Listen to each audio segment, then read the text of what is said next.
Numbers 1. The Lord spoke to Moses in the wilderness of Sinai in the tent of meeting on the first day of the second month in the second year after they had come out of the land of Egypt, saying, Take a census of the whole congregation of Israelites, in their clans, by ancestral houses, according to the number of names, every male individually from 20 years old and upward, everyone in Israel able to go to war.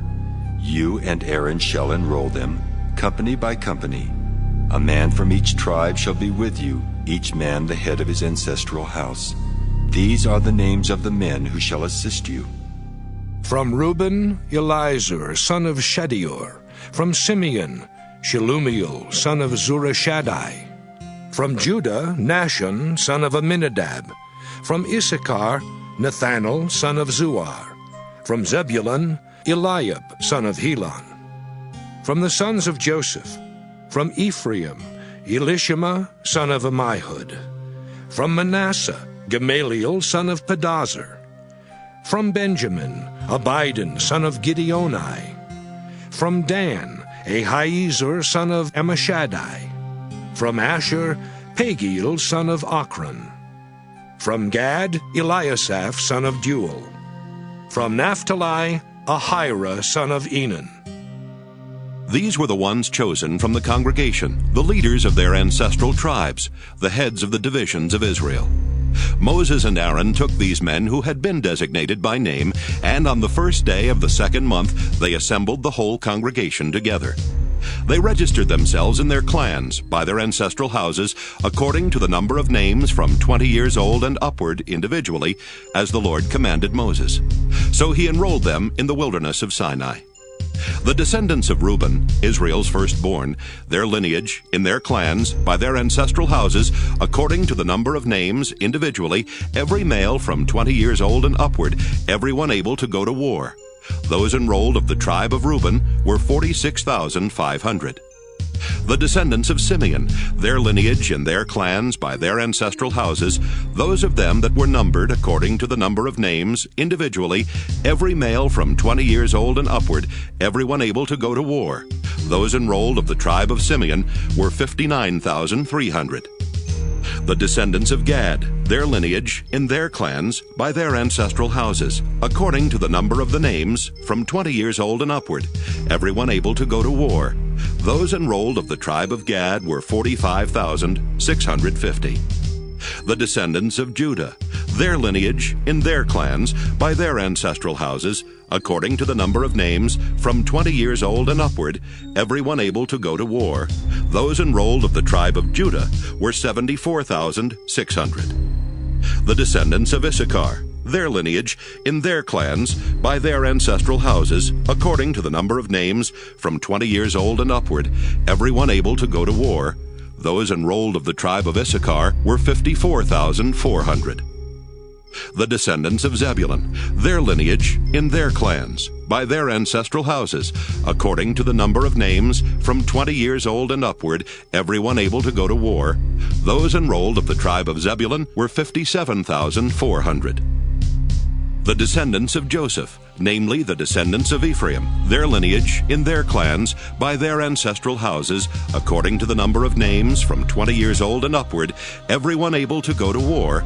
Those enrolled of the tribe of Ephraim were 40,500.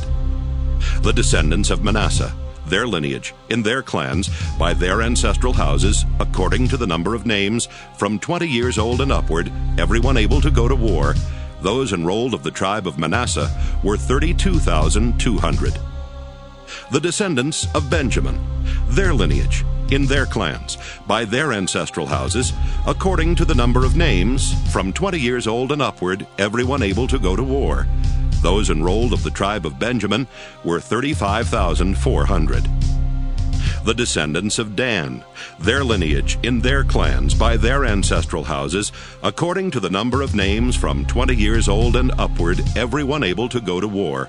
Those enrolled of the tribe of Dan were 62,700. The descendants of Asher, their lineage, in their clans, by their ancestral houses, according to the number of names, from 20 years old and upward, everyone able to go to war. Those enrolled of the tribe of Asher were 41,500. The descendants of Naphtali, their lineage in their clans, by their ancestral houses, according to the number of names, from 20 years old and upward, everyone able to go to war. Those enrolled of the tribe of Naphtali were 53,400. These are those who were enrolled, whom Moses and Aaron enrolled with the help of the leaders of Israel, 12 men, each representing his ancestral house. So the whole number of the Israelites, by their ancestral houses, from 20 years old and upward, everyone able to go to war in Israel, their whole number was 603,550. The Levites, however, were not numbered by their ancestral tribe along with them. The Lord had said to Moses, "Only the tribe of Levi you shall not enroll, and you shall not take a census of them with the other Israelites. Rather you shall appoint the Levites over the tabernacle of the covenant, and over all its equipment, and over all that belongs to it. They are to carry the tabernacle and all its equipment, and they shall tend it, and shall camp around the tabernacle. When the tabernacle is to set out, the Levites shall take it down, and when the tabernacle is to be pitched, the Levites shall set it up, and any outsider who comes near shall be put to death. The other Israelites shall camp in their respective regimental camps by companies, but the Levites shall camp around the tabernacle of the covenant, that there may be no wrath on the congregation of the Israelites.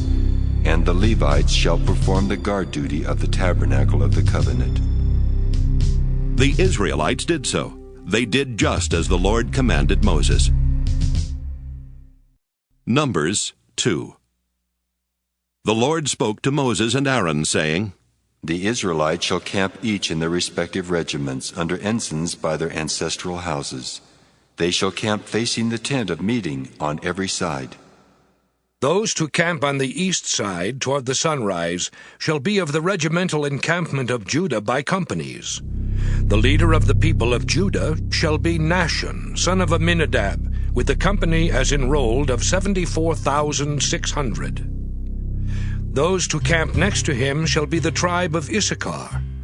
The leader of the Issacharites shall be Nathanael, son of Zuar, with a company as enrolled of 54,400. Then the tribe of Zebulun. The leader of the Zebulunites shall be Eliab, son of Helon, with a company as enrolled of 57,400. The total enrollment of the camp of Judah by companies is 186,400. They shall set out first on the march. On the south side shall be the regimental encampment of Reuben by companies. The leader of the Reubenites shall be Elizur, son of Shedeur, with a company as enrolled of 46,500. And those to camp next to him shall be the tribe of Simeon. The leader of the Simeonites shall be Shelumiel, son of Zurishaddai, with a company as enrolled of 59,300. Then the tribe of Gad. The leader of the Gadites shall be Eliasaph, son of Reuel, with a company as enrolled of 45,650. The total enrollment of the camp of Reuben by companies is 151,450. They shall set out second. The tent of meeting with the camp of the Levites shall set out in the center of the camps. They shall set out just as they camp, each in position by their regiments. On the west side shall be the regimental encampment of Ephraim by companies. The leader of the people of Ephraim shall be Elishama, son of Ammihud, with a company as enrolled of 40,500. Next to him shall be the tribe of Manasseh. The leader of the people of Manasseh shall be Gamaliel, son of Pedazur, with a company as enrolled of 32,200. Then the tribe of Benjamin. The leader of the Benjaminites shall be Abidan, son of Gideoni, with a company as enrolled of 35,400. The total enrollment of the camp of Ephraim by companies is 108,100. They shall set out third on the march. On the north side shall be the regimental encampment of Dan by companies. The leader of the Danites shall be Ahiezer, son of Ammishaddai, with a company as enrolled of 62,700. Those to camp next to him shall be the tribe of Asher. The leader of the Asherites shall be Pagiel, son of Ochran, with a company as enrolled of 41,500. Then the tribe of Naphtali. The leader of the Naphtalites shall be Ahira, son of Enan, with a company as enrolled of 53,400. The total enrollment of the camp of Dan is 157,600. They shall set out last by companies.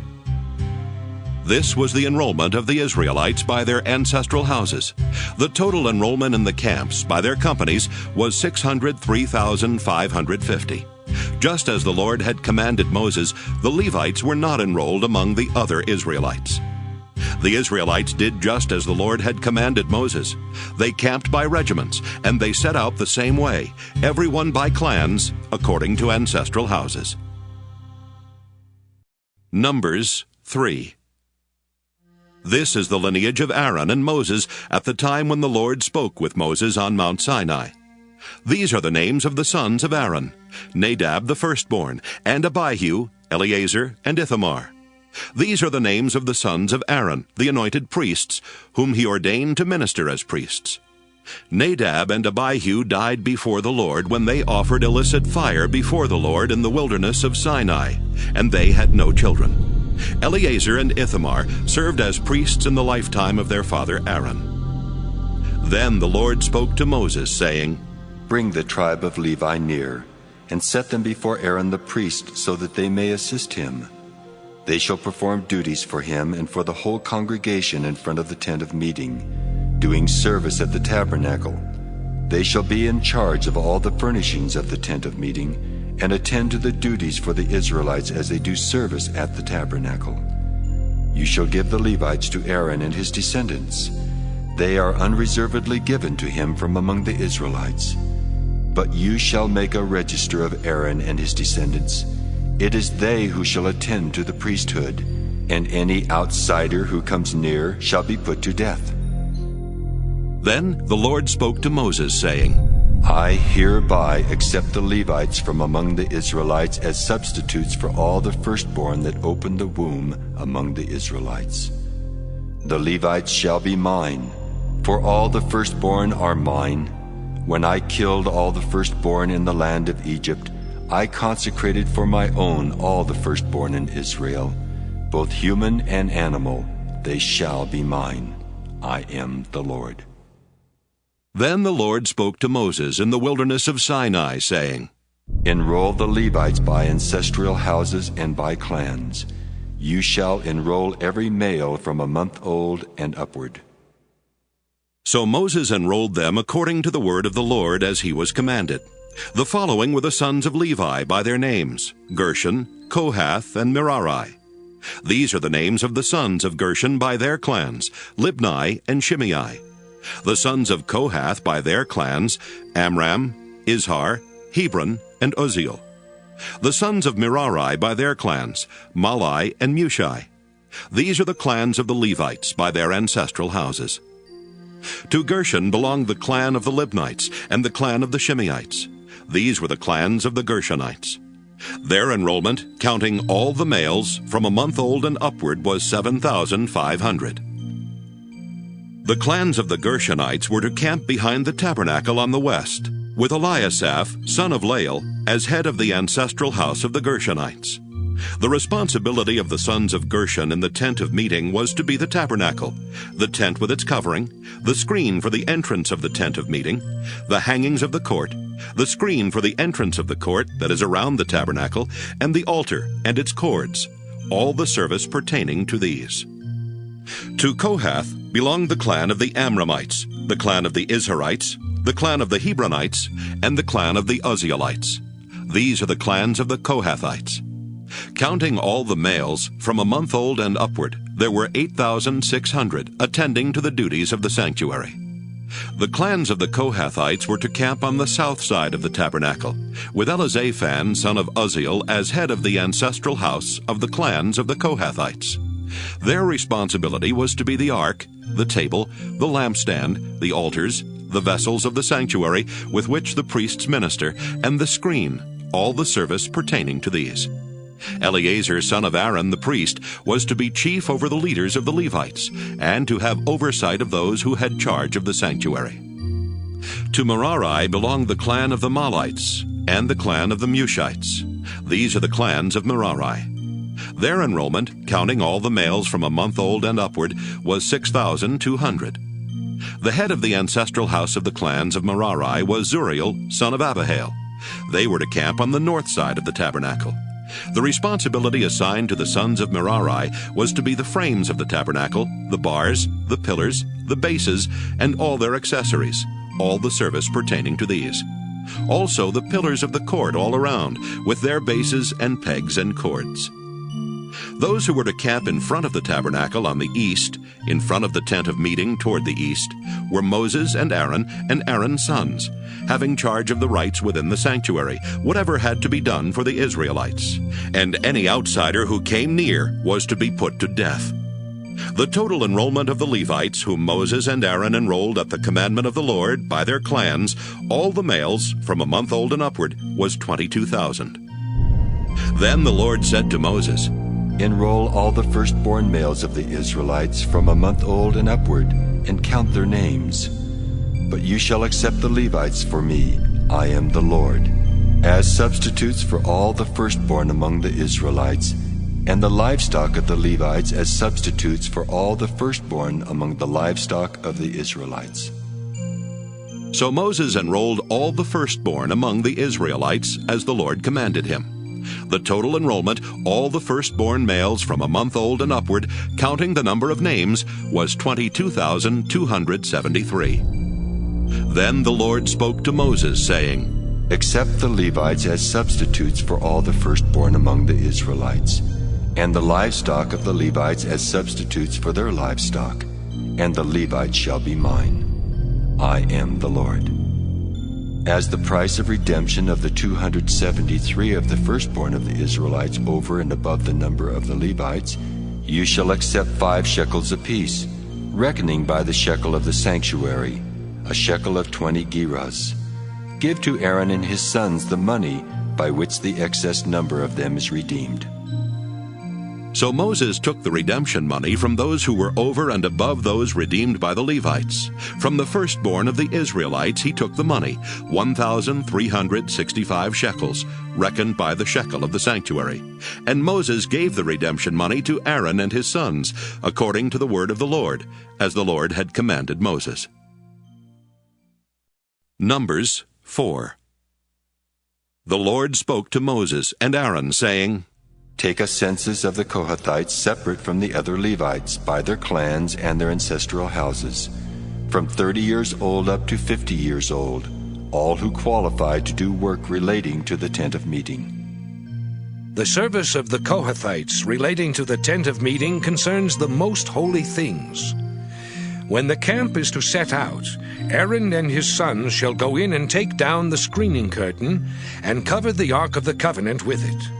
Then they shall put on it a covering of fine leather, and spread over that a cloth, all of blue, and shall put its poles in place. Over the table of the bread of the presence they shall spread a blue cloth, and put on it the plates, the dishes for incense, the bowls, and the flagons for the drink offering. The regular bread also shall be on it. Then they shall spread over them a crimson cloth, and cover it with a covering of fine leather, and shall put its poles in place. They shall take a blue cloth, and cover the lampstand for the light, with its lamps, its snuffers, its trays, and all the vessels for oil with which it is supplied. And they shall put it with all its utensils in a covering of fine leather, and put it on the carrying frame. Over the golden altar they shall spread a blue cloth, and cover it with a covering of fine leather, and shall put its poles in place. And they shall take all the utensils of the service that are used in the sanctuary, and put them in a blue cloth, and cover them with a covering of fine leather, and put them on the carrying frame. They shall take away the ashes from the altar, and spread a purple cloth over it, and they shall put on it all the utensils of the altar, which are used for the service there, the fire pans, the forks, the shovels, and the basins, all the utensils of the altar. and they shall spread on it a covering of fine leather, and shall put its poles in place. When Aaron and his sons have finished covering the sanctuary and all the furnishings of the sanctuary, as the camp sets out, after that the Kohathites shall come to carry these, but they must not touch the holy things, or they will die. These are the things of the tent of meeting that the Kohathites are to carry. Eleazar, son of Aaron the priest, shall have charge of the oil for the light, the fragrant incense, the regular grain offering, and the anointing oil, the oversight of all the tabernacle and all that is in it, in the sanctuary and in its utensils. Then the Lord spoke to Moses and Aaron, saying, You must not let the tribe of the clans of the Kohathites be destroyed from among the Levites. This is how you must deal with them, in order that they may live and not die when they come near to the most holy things. Aaron and his sons shall go in and assign each to a particular task or burden. But the Kohathites must not go in to look at the holy things, even for a moment. Otherwise they will die. Then the Lord spoke to Moses, saying, Take a census of the Gershonites also by their ancestral houses and by their clans. From 30 years old up to 50 years old you shall enroll them, all who qualify to do work in the tent of meeting. This is the service of the clans of the Gershonites, in serving and bearing burdens. They shall carry the curtains of the tabernacle, and the tent of meeting with its covering, and the outer covering of fine leather that is on top of it, and the screen for the entrance of the tent of meeting, and the hangings of the court, and the screen for the entrance of the gate of the court that is around the tabernacle and the altar, and their cords and all the equipment for their service. And they shall do all that needs to be done with regard to them. All the service of the Gershonites shall be at the command of Aaron and his sons, in all that they are to carry and in all that they have to do. And you shall assign to their charge all that they are to carry. This is the service of the clans of the Gershonites relating to the tent of meeting, and the responsibilities are to be under the oversight of Ithamar, son of Aaron the priest. As for the Merarites, you shall enroll them by their clans and their ancestral houses. From 30 years old up to 50 years old you shall enroll them, everyone who qualifies to do the work of the tent of meeting. This is what they are charged to carry as the whole of their service in the tent of meeting: the frames of the tabernacle with its bars, pillars, and bases, and the pillars of the court all around with their bases, pegs, and cords, with all their equipment and all their related service. And you shall assign by name the objects that they are required to carry. This is the service of the clans of the Merarites, the whole of their service relating to the tent of meeting, under the hand of Ithamar, son of Aaron the priest. So Moses and Aaron and the leaders of the congregation enrolled the Kohathites by their clans and their ancestral houses, from 30 years old up to 50 years old, everyone who qualified for work relating to the tent of meeting. And their enrollment by clans was 2,750. This was the enrollment of the clans of the Kohathites, all who served at the tent of meeting, whom Moses and Aaron enrolled according to the commandment of the Lord by Moses. The enrollment of the Gershonites by their clans and their ancestral houses, from 30 years old up to 50 years old, everyone who qualified for work relating to the tent of meeting, their enrollment by their clans and their ancestral houses was 2,630. This was the enrollment of the clans of the Gershonites, all who served at the tent of meeting, whom Moses and Aaron enrolled according to the commandment of the Lord.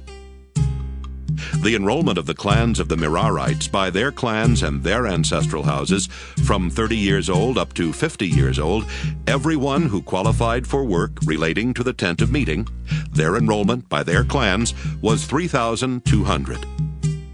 This is the enrollment of the clans of the Merarites, whom Moses and Aaron enrolled according to the commandment of the Lord by Moses. All those who were enrolled of the Levites, whom Moses and Aaron and the leaders of Israel enrolled by their clans and their ancestral houses, from 30 years old up to 50 years old, everyone who qualified to do the work of service and the work of bearing burdens relating to the tent of meeting, their enrollment was 8,580.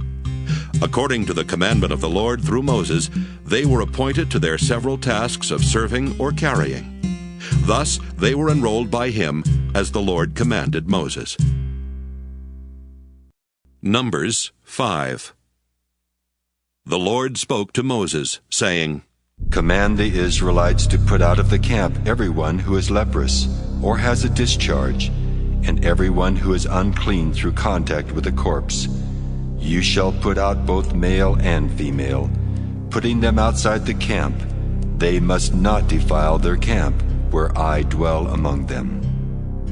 The Israelites did so, putting them outside the camp. As the Lord had spoken to Moses, so the Israelites did. The Lord spoke to Moses, saying, Speak to the Israelites. When a man or a woman wrongs another, breaking faith with the Lord, that person incurs guilt and shall confess the sin that has been committed. The person shall make full restitution for the wrong, adding 1/5 to it, and giving it to the one who was wronged. If the injured party has no next of kin to whom restitution may be made for the wrong, the restitution for wrong shall go to the Lord for the priest, in addition to the ram of atonement with which atonement is made for the guilty party. Among all the sacred donations of the Israelites, every gift that they bring to the priest shall be his. The sacred donations of all are their own. Whatever anyone gives to the priest shall be his. The Lord spoke to Moses, saying, Speak to the Israelites and say to them, If any man's wife goes astray and is unfaithful to him, if a man has had intercourse with her, but it is hidden from her husband, so that she is undetected, though she has defiled herself, and there is no witness against her, since she was not caught in the act, if a spirit of jealousy comes on him, and he is jealous of his wife who has defiled herself, or if a spirit of jealousy comes on him, and he is jealous of his wife, though she has not defiled herself, then the man shall bring his wife to the priest, and he shall bring the offering required for her, 1/10 of an ephah of barley flour. He shall pour no oil on it, and put no frankincense on it, for it is a grain offering of jealousy, a grain offering of remembrance, bringing iniquity to remembrance. Then the priest shall bring her near, and set her before the Lord. The priest shall take holy water in an earthen vessel, and take some of the dust that is on the floor of the tabernacle, and put it into the water. The priest shall set the woman before the Lord, dishevel the woman's hair, and place in her hands the grain offering of remembrance, which is the grain offering of jealousy. In his own hand the priest shall have the water of bitterness that brings the curse. Then the priest shall make her take an oath, saying, If no man has lain with you, if you have not turned aside to uncleanliness while under your husband's authority, be immune to this water of bitterness that brings the curse. But if you have gone astray while under your husband's authority, if you have defiled yourself, and some man other than your husband has had intercourse with you, let the priest make the woman take the oath of the curse, and say to the woman, The Lord make you an execration and an oath among your people. When the Lord makes your uterus drop, your womb discharge. Now may this water that brings the curse enter your bowels, and make your womb discharge, your uterus drop. And the woman shall say, Amen, Amen. Then the priest shall put these curses in writing, and wash them off into the water of bitterness. He shall make the woman drink the water of bitterness that brings the curse, and the water that brings the curse shall enter her and cause bitter pain. The priest shall take the grain offering of jealousy out of the woman's hand, and shall elevate the grain offering before the Lord, and bring it to the altar. And the priest shall take a handful of the grain offering as its memorial portion, and turn it into smoke on the altar, and afterward shall make the woman drink the water.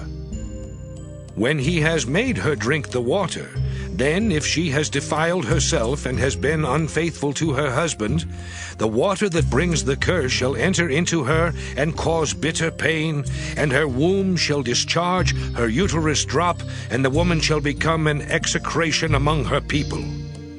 But if the woman has not defiled herself and is clean, then she shall be immune and be able to conceive children. This is the law in cases of jealousy, when a wife, while under her husband's authority, goes astray and defiles herself, or when a spirit of jealousy comes on a man, and he is jealous of his wife. Then he shall set the woman before the Lord, and the priest shall apply this entire law to her. The man shall be free from iniquity, but the woman shall bear her iniquity. Numbers 6. The Lord spoke to Moses, saying, Speak to the Israelites and say to them, When either men or women make a special vow, the vow of a Nazirite, to separate themselves to the Lord, they shall separate themselves from wine and strong drink. They shall drink no wine vinegar or other vinegar, and shall not drink any grape juice, or eat grapes, fresh or dried. All their days as Nazirites they shall eat nothing that is produced by the grapevine, not even the seeds or the skins. All the days of their Nazirite vow no razor shall come upon the head, until the time is completed for which they separate themselves to the Lord. They shall be holy. They shall let the locks of the head grow long. All the days that they separate themselves to the Lord, they shall not go near a corpse. Even if their father or mother, brother or sister should die, they may not defile themselves, because their consecration to God is upon the head. All their days as Nazirites they are holy to the Lord. If someone dies very suddenly nearby, defiling the consecrated head, then they shall shave the head on the day of their cleansing. On the 7th day they shall shave it. On the 8th day they shall bring 2 turtle doves or 2 young pigeons to the priest at the entrance of the tent of meeting. And the priest shall offer one as a sin offering, and the other as a burnt offering, and make atonement for them, because they incurred guilt by reason of the corpse. They shall sanctify the head that same day, and separate themselves to the Lord for their days as Nazirites, and bring a male lamb a year old as a guilt offering. The former time shall be void, because the consecrated head was defiled. This is the law for the Nazirites, when the time of their consecration has been completed. They shall be brought to the entrance of the tent of meeting, and they shall offer their gift to the Lord, 1 male lamb a year old, without blemish, as a burnt offering, 1 ewe lamb a year old, without blemish, as a sin offering, 1 ram without blemish as an offering of well-being, and a basket of unleavened bread, cakes of choice flour mixed with oil, and unleavened wafers spread with oil, with their grain offering and their drink offerings. The priest shall present them before the Lord, and offer their sin offering and burnt offering, and shall offer the ram as a sacrifice of well-being to the Lord, with the basket of unleavened bread.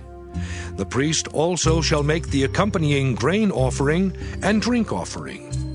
Then the Nazirites shall shave the consecrated head at the entrance of the tent of meeting, and shall take the hair from the consecrated head and put it on the fire under the sacrifice of well-being. The priest shall take the shoulder of the ram when it is boiled, and 1 unleavened cake out of the basket, and 1 unleavened wafer, and shall put them in the palms of the Nazirites after they have shaved the consecrated head. Then the priest shall elevate them as an elevation offering before the Lord. They are a holy portion for the priest, together with the breast that is elevated and the thigh that is offered. After that, the Nazirites may drink wine. This is the law for the Nazirites who take a vow. Their offering to the Lord must be in accordance with the Nazirite vow, apart from what else they can afford. In accordance with whatever vow they take, so they shall do, following the law for their consecration. The Lord spoke to Moses, saying, Speak to Aaron and his sons, saying, Thus you shall bless the Israelites. You shall say to them, The Lord bless you and keep you. The Lord make his face to shine upon you and be gracious to you. The Lord lift up his countenance upon you and give you peace. So they shall put my name on the Israelites, and I will bless them. Numbers 7. On the day when Moses had finished setting up the tabernacle, and had anointed and consecrated it with all its furnishings, and had anointed and consecrated the altar with all its utensils, the leaders of Israel, heads of their ancestral houses, the leaders of the tribes, who were over those who were enrolled, made offerings. They brought their offerings before the Lord. 6 covered wagons and 12 oxen, a wagon for every 2 of the leaders, and for each one an ox. They presented them before the tabernacle. Then the Lord said to Moses, Accept these from them, that they may be used in doing the service of the tent of meeting, and give them to the Levites, to each according to his service. So Moses took the wagons and the oxen and gave them to the Levites. 2 wagons and 4 oxen he gave to the Gershonites, according to their service. And 4 wagons and 8 oxen he gave to the Merarites, according to their service, under the direction of Ithamar, son of Aaron the priest. But to the Kohathites he gave none, because they were charged with the care of the holy things that had to be carried on the shoulders. The leaders also presented offerings for the dedication of the altar at the time when it was anointed. The leaders presented their offering before the altar. The Lord said to Moses, They shall present their offerings, 1 leader each day, for the dedication of the altar. The one who presented his offering the first day was Nahshon, son of Amminadab of the tribe of Judah. His offering was 1 silver plate weighing 130 shekels, 1 silver basin weighing 70 shekels, according to the shekel of the sanctuary, both of them full of choice flour mixed with oil for a grain offering, 1 golden dish weighing 10 shekels full of incense, 1 young bull, 1 ram, 1 male lamb a year old for a burnt offering, 1 male goat for a sin offering, and for the sacrifice of well-being, 2 oxen, 5 rams, 5 male goats, and 5 male lambs a year old. This was the offering of Nahshon, son of Amminadab. On the second day, Nethanel, son of Zuar, the leader of Issachar, presented an offering. He presented for his offering 1 silver plate weighing 130 shekels, 1 silver basin weighing 70 shekels, according to the shekel of the sanctuary, both of them full of choice flour mixed with oil for a grain offering, 1 golden dish weighing 10 shekels, full of incense, 1 young bull, 1 ram, 1 male lamb a year old as a burnt offering, 1 male goat as a sin offering, and for the sacrifice of well-being, 2 oxen, 5 rams, 5 male goats, and 5 male lambs a year old. This was the offering of Nethanel, son of Zuar. On the third day, Eliab, son of Helon, the leader of the Zebulunites. His offering was 1 silver plate weighing 130 shekels, 1 silver basin weighing 70 shekels, according to the shekel of the sanctuary, both of them full of choice flour mixed with oil for a grain offering, 1 golden dish weighing 10 shekels, full of incense, 1 young bull, 1 ram, 1 male lamb a year old for a burnt offering, 1 male goat for a sin offering, and for the sacrifice of well-being, 2 oxen, 5 rams, 5 male goats, and 5 male lambs a year old. This was the offering of Eliab, son of Helon. On the fourth day, Eliezer, son of Shedeur, the leader of the Reubenites. His offering was 1 silver plate weighing 130 shekels, 1 silver basin weighing 70 shekels, according to the shekel of the sanctuary, both of them full of choice flour mixed with oil for a grain offering, 1 golden dish weighing 10 shekels, full of incense, 1 young bull, 1 ram, 1 male lamb a year old for a burnt offering, 1 male goat for a sin offering, and for the sacrifice of well-being, 2 oxen, 5 rams, 5 male goats, and 5 male lambs a year old. This was the offering of Eliezer, son of Shedeur. On the fifth day, Shelumiel, son of Zurishaddai, the leader of the Simeonites. His offering was 1 silver plate weighing 130 shekels, 1 silver basin weighing 70 shekels, according to the shekel of the sanctuary, both of them full of choice flour mixed with oil for a grain offering. 1 golden dish weighing 10 shekels, full of incense. 1 young bull, 1 ram, 1 male lamb a year old for a burnt offering, 1 male goat for a sin offering, and for the sacrifice of well-being, 2 oxen, 5 rams, 5 male goats, and 5 male lambs a year old. This was the offering of Shelumiel, son of Zurishaddai. On the 6th day, Eliasaph, son of Deuel, the leader of the Gadites. His offering was 1 silver plate weighing 130 shekels, 1 silver basin weighing 70 shekels, according to the shekel of the sanctuary, both of them full of choice flour, mixed with oil for a grain offering. 1 golden dish weighing 10 shekels, full of incense. 1 young bull, 1 ram, 1 male lamb a year old for a burnt offering, 1 male goat for a sin offering, and for the sacrifice of well-being, 2 oxen, 5 rams, 5 male goats, and 5 male lambs a year old. This was the offering of Eliasaph, son of Deuel. On the 7th day, Elishama, son of Ammihud, the leader of the Ephraimites. His offering was 1 silver plate weighing 130 shekels, 1 silver basin weighing 70 shekels, according to the shekel of the sanctuary, both of them full of choice flour mixed with oil for a grain offering. 1 golden dish weighing 10 shekels, full of incense. 1 young bull, 1 ram, 1 male lamb a year old for a burnt offering, 1 male goat for a sin offering, and for the sacrifice of well-being, 2 oxen, 5 rams, 5 male goats, and 5 male lambs a year old. This was the offering of Elishama, son of Ammihud. On the 8th day, Gamaliel, son of Pedazur, leader of the Manassites. His offering was 1 silver plate weighing 130 shekels, 1 silver basin weighing 70 shekels, according to the shekel of the sanctuary, both of them full of choice flour mixed with oil for a grain offering. 1 golden dish weighing 10 shekels, full of incense, 1 young bull, 1 ram, 1 male lamb a year old for a burnt offering, 1 male goat for a sin offering, and for the sacrifice of well-being, 2 oxen, 5 rams, 5 male goats, and 5 male lambs a year old. This was the offering of Gamaliel, son of Pedazur.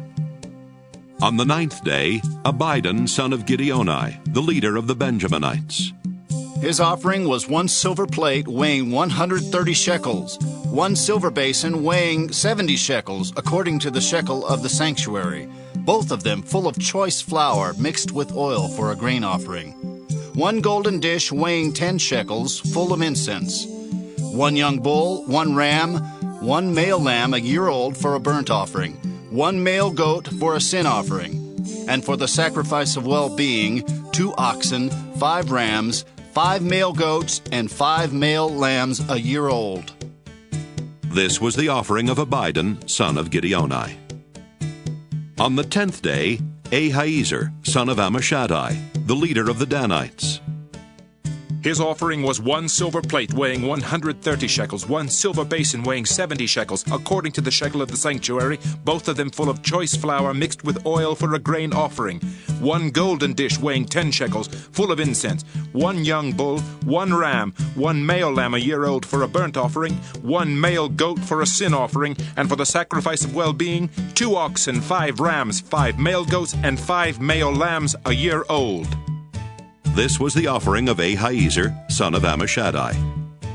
On the 11th day, Pagiel, son of Ochran, the leader of the Asherites. His offering was 1 silver plate weighing 130 shekels, 1 silver basin weighing 70 shekels, according to the shekel of the sanctuary, both of them full of choice flour mixed with oil for a grain offering.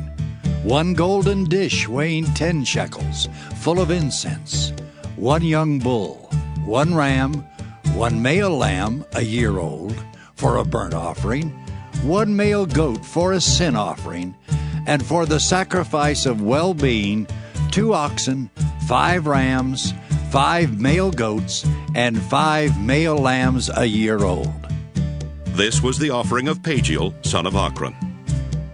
On the 12th day, Ahira, son of Enan, the leader of the Naphtalites. His offering was 1 silver plate weighing 130 shekels, 1 silver basin weighing 70 shekels, according to the shekel of the sanctuary, both of them full of choice flour mixed with oil for a grain offering. 1 golden dish weighing 10 shekels, full of incense. 1 young bull, 1 ram, 1 male lamb a year old for a burnt offering. 1 male goat for a sin offering. And for the sacrifice of well-being, 2 oxen, 5 rams, 5 male goats, and 5 male lambs a year old. This was the offering of Ahira, son of Enan. This was the dedication offering for the altar at the time when it was anointed from the leaders of Israel. 12 silver plates, 12 silver basins, 12 golden dishes, each silver plate weighing 130 shekels, and each basin 70. All the silver of the vessels 2,400 shekels, according to the shekel of the sanctuary. The 12 golden dishes full of incense, weighing 10 shekels apiece, according to the shekel of the sanctuary. All the gold of the dishes being 120 shekels. All the livestock for the burnt offering, 12 bulls, 12 rams, 12 male lambs a year old with their grain offering, and 12 male goats for a sin offering. And all the livestock for the sacrifice of well-being, 24 bulls, the rams 60, the male goats 60, the male lambs a year old 60. This was the dedication offering for the altar after it was anointed. When Moses went into the tent of meeting to speak with the Lord, he would hear the voice speaking to him from above the mercy seat that was on the Ark of the Covenant, from between the 2 cherubim. Thus it spoke to him. Numbers 8. The Lord spoke to Moses, saying, Speak to Aaron and say to him, When you set up the lamps, the 7 lamps shall give light in front of the lampstand. Aaron did so. He set up its lamps to give light in front of the lampstand, as the Lord had commanded Moses. Now this was how the lampstand was made, out of hammered work of gold. From its base to its flowers it was hammered work, according to the pattern that the Lord had shown Moses. So he made the lampstand. The Lord spoke to Moses, saying, Take the Levites from among the Israelites and cleanse them. Thus you shall do to them to cleanse them. Sprinkle the water of purification on them, have them shave their whole body with a razor, and wash their clothes, and so cleanse themselves. Then let them take a young bull and its grain offering of choice flour mixed with oil, and you shall take another young bull for a sin offering. You shall bring the Levites before the tent of meeting, and assemble the whole congregation of the Israelites. When you bring the Levites before the Lord, the Israelites shall lay their hands on the Levites, and Aaron shall present the Levites before the Lord as an elevation offering from the Israelites, that they may do the service of the Lord. The Levites shall lay their hands on the heads of the bulls, and he shall offer the one for a sin offering and the other for a burnt offering to the Lord, to make atonement for the Levites. Then you shall have the Levites stand before Aaron and his sons, and you shall present them as an elevation offering to the Lord. Thus you shall separate the Levites from among the other Israelites, and the Levites shall be mine. Thereafter the Levites may go in to do service at the tent of meeting, once you have cleansed them and presented them as an elevation offering. For they are unreservedly given to me from among the Israelites. I have taken them for myself in place of all that opened the womb, the firstborn of all the Israelites. For all the firstborn among the Israelites are mine, both human and animal. On the day that I struck down all the firstborn in the land of Egypt, I consecrated them for myself. But I have taken the Levites in place of all the firstborn among the Israelites. Moreover, I have given the Levites as a gift to Aaron and his sons from among the Israelites, to do the service for the Israelites at the tent of meeting, and to make atonement for the Israelites, in order that there may be no plague among the Israelites for coming too close to the sanctuary. Moses and Aaron and the whole congregation of the Israelites did with the Levites accordingly. The Israelites did with the Levites just as the Lord had commanded Moses concerning them. The Levites purified themselves from sin and washed their clothes. Then Aaron presented them as an elevation offering before the Lord, and Aaron made atonement for them to cleanse them. Thereafter the Levites went in to do their service in the tent of meeting in attendance on Aaron and his sons. As the Lord had commanded Moses concerning the Levites, so they did with them. The Lord spoke to Moses, saying, This applies to the Levites. From 25 years old and upward they shall begin to do duty in the service of the tent of meeting. And from the age of 50 years they shall retire from the duty of the service and serve no more. They may assist their brothers in the tent of meeting in carrying out their duties, but they shall perform no service. Thus you shall do with the Levites in assigning their duties. Numbers 9. The Lord spoke to Moses in the wilderness of Sinai in the first month of the second year after they had come out of the land of Egypt, saying, Let the Israelites keep the Passover at its appointed time. On the 14th day of this month, at twilight, you shall keep it at its appointed time. According to all its statutes and all its regulations you shall keep it. So Moses told the Israelites that they should keep the Passover. They kept the Passover in the first month, on the 14th day of the month, at twilight, in the wilderness of Sinai. Just as the Lord had commanded Moses, so the Israelites did. Now there were certain people who were unclean through touching a corpse, so that they could not keep the Passover on that day. They came before Moses and Aaron on that day and said to him, Although we are unclean through touching a corpse, why must we be kept from presenting the Lord's offering at its appointed time among the Israelites? Moses spoke to them, Wait, so that I may hear what the Lord will command concerning you. The Lord spoke to Moses, saying, Speak to the Israelites, saying, Any one of you or your descendants who is unclean through touching a corpse, or is away on a journey, shall still keep the Passover to the Lord. In the second month, on the 14th day at twilight, they shall keep it. They shall eat it with unleavened bread and bitter herbs. They shall leave none of it until morning, nor break a bone of it. According to all the statute for the Passover they shall keep it. But anyone who is clean and is not on a journey, and yet refrains from keeping the Passover, shall be cut off from the people for not presenting the Lord's offering at its appointed time. Such a one shall bear the consequences for the sin. Any alien residing among you who wishes to keep the Passover to the Lord shall do so according to the statute of the Passover and according to its regulation. You shall have one statute for both the resident alien and the native. On the day the tabernacle was set up, the cloud covered the tabernacle, the tent of the covenant, and from evening until morning it was over the tabernacle, having the appearance of fire. It was always so. The cloud covered it by day, and the appearance of fire by night. Whenever the cloud lifted from over the tent, then the Israelites would set out. And in the place where the cloud settled down, there the Israelites would camp. At the command of the Lord, the Israelites would set out, and at the command of the Lord they would camp. As long as the cloud rested over the tabernacle, they would remain in camp. Even when the cloud continued over the tabernacle many days, the Israelites would keep the charge of the Lord and would not set out. Sometimes the cloud would remain a few days over the tabernacle, and according to the command of the Lord they would remain in camp. Then, according to the command of the Lord, they would set out. Sometimes the cloud would remain from evening until morning, and when the cloud lifted in the morning, they would set out. Or if it continued for a day and a night, when the cloud lifted, they would set out. Whether it was 2 days, or a month, or a longer time, that the cloud continued over the tabernacle, resting upon it, the Israelites would remain in camp and would not set out. But when it lifted, they would set out. At the command of the Lord they would camp, and at the command of the Lord they would set out. They kept the charge of the Lord at the command of the Lord by Moses. Numbers 10. The Lord spoke to Moses, saying, Make 2 silver trumpets. You shall make them of hammered work, and you shall use them for summoning the congregation and for breaking camp.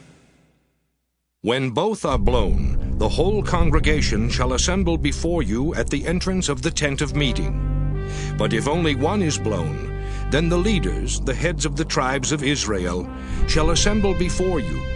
When you blow an alarm, the camps on the east side shall set out. When you blow a second alarm, the camps on the south side shall set out. An alarm is to be blown whenever they are to set out. But when the assembly is to be gathered, you shall blow, but you shall not sound an alarm. The sons of Aaron the priests shall blow the trumpets. This shall be a perpetual institution for you throughout your generations. When you go to war in your land against the adversary who oppresses you, you shall sound an alarm with the trumpets, so that you may be remembered before the Lord your God and be saved from your enemies. Also on your days of rejoicing, at your appointed festivals, and at the beginnings of your months, you shall blow the trumpets over your burnt offerings and over your sacrifices of well-being. They shall serve as a reminder on your behalf before the Lord your God. I am the Lord your God.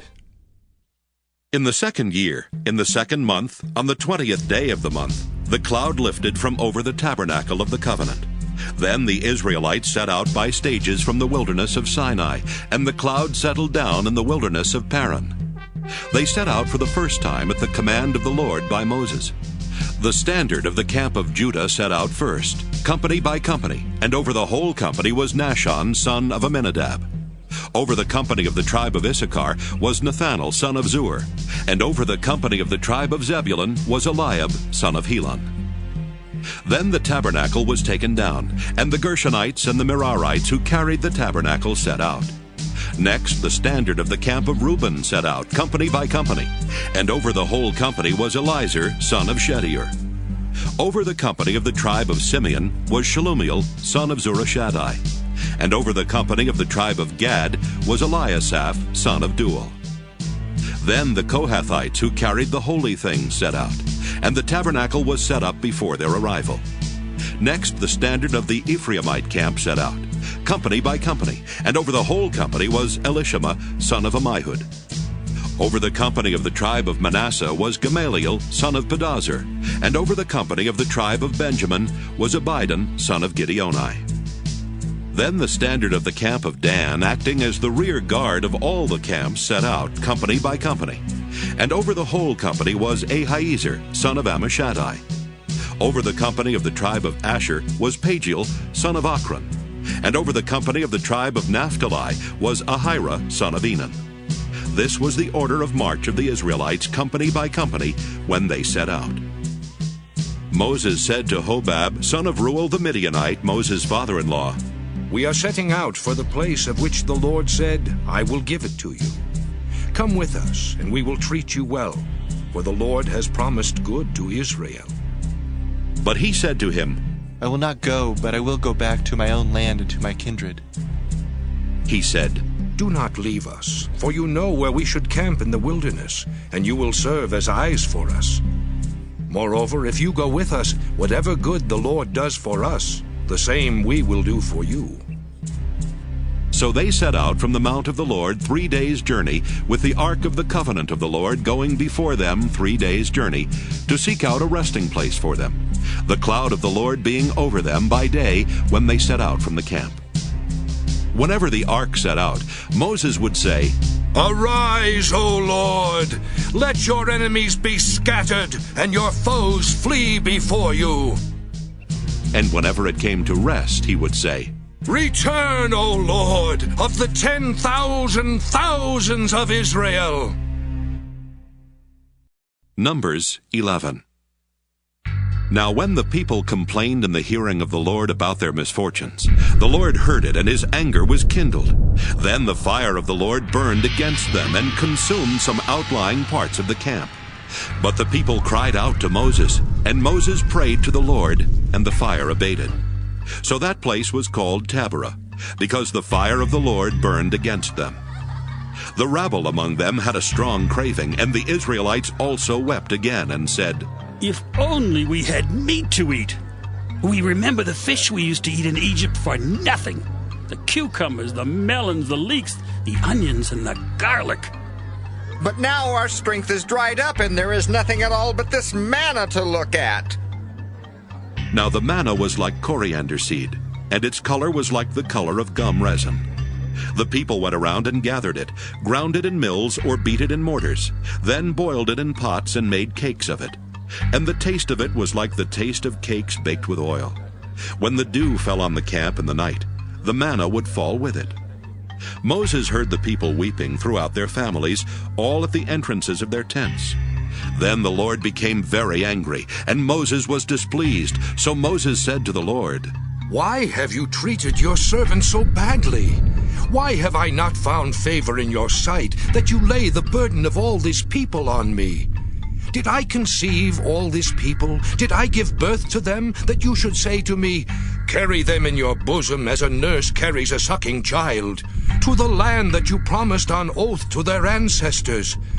Where am I to get meat to give to all this people? For they come weeping to me and say, 'Give us meat to eat.' I am not able to carry all this people alone, for they are too heavy for me. If this is the way you are going to treat me, put me to death at once, if I have found favor in your sight, and do not let me see my misery." So the Lord said to Moses, "Gather for me 70 of the elders of Israel, whom you know to be the elders of the people and officers over them. Bring them to the tent of meeting, and have them take their place there with you. I will come down and talk with you there, and I will take some of the Spirit that is on you and put it on them, and they shall bear the burden of the people along with you, so that you will not bear it all by yourself. And say to the people, 'Consecrate yourselves for tomorrow, and you shall eat meat. For you have wailed in the hearing of the Lord, saying, If only we had meat to eat, surely it was better for us in Egypt.' Therefore the Lord will give you meat, and you shall eat. You shall eat not only 1 day, or 2 days, or 5 days, or 10 days, or 20 days, but for a whole month, until it comes out of your nostrils and becomes loathsome to you, because you have rejected the Lord who is among you, and have wailed before him, saying, 'Why did we ever leave Egypt?'" But Moses said, "The people I am with number 600,000 on foot, and you say, 'I will give them meat, that they may eat for a whole month'? Are there enough flocks and herds to slaughter for them? Are there enough fish in the sea to catch for them?" The Lord said to Moses, "Is the Lord's power limited? Now you shall see whether my word will come true for you or not." So Moses went out and told the people the words of the Lord, and he gathered 70 elders of the people and placed them all around the tent. Then the Lord came down in the cloud and spoke to him, and took some of the Spirit that was on him and put it on the 70 elders. And when the Spirit rested upon them, they prophesied, but they did not do so again. 2 men remained in the camp, one named Eldad and the other named Medad, and the Spirit rested on them. They were among those registered, but they had not gone out to the tent, and so they prophesied in the camp. And a young man ran and told Moses, "Eldad and Medad are prophesying in the camp." And Joshua, son of Nun, the assistant of Moses, one of his chosen men, said, "My lord Moses, stop them!" But Moses said to him, "Are you jealous for my sake? Would that all the Lord's people were prophets, and that the Lord would put his Spirit on them." And Moses and the elders of Israel returned to the camp.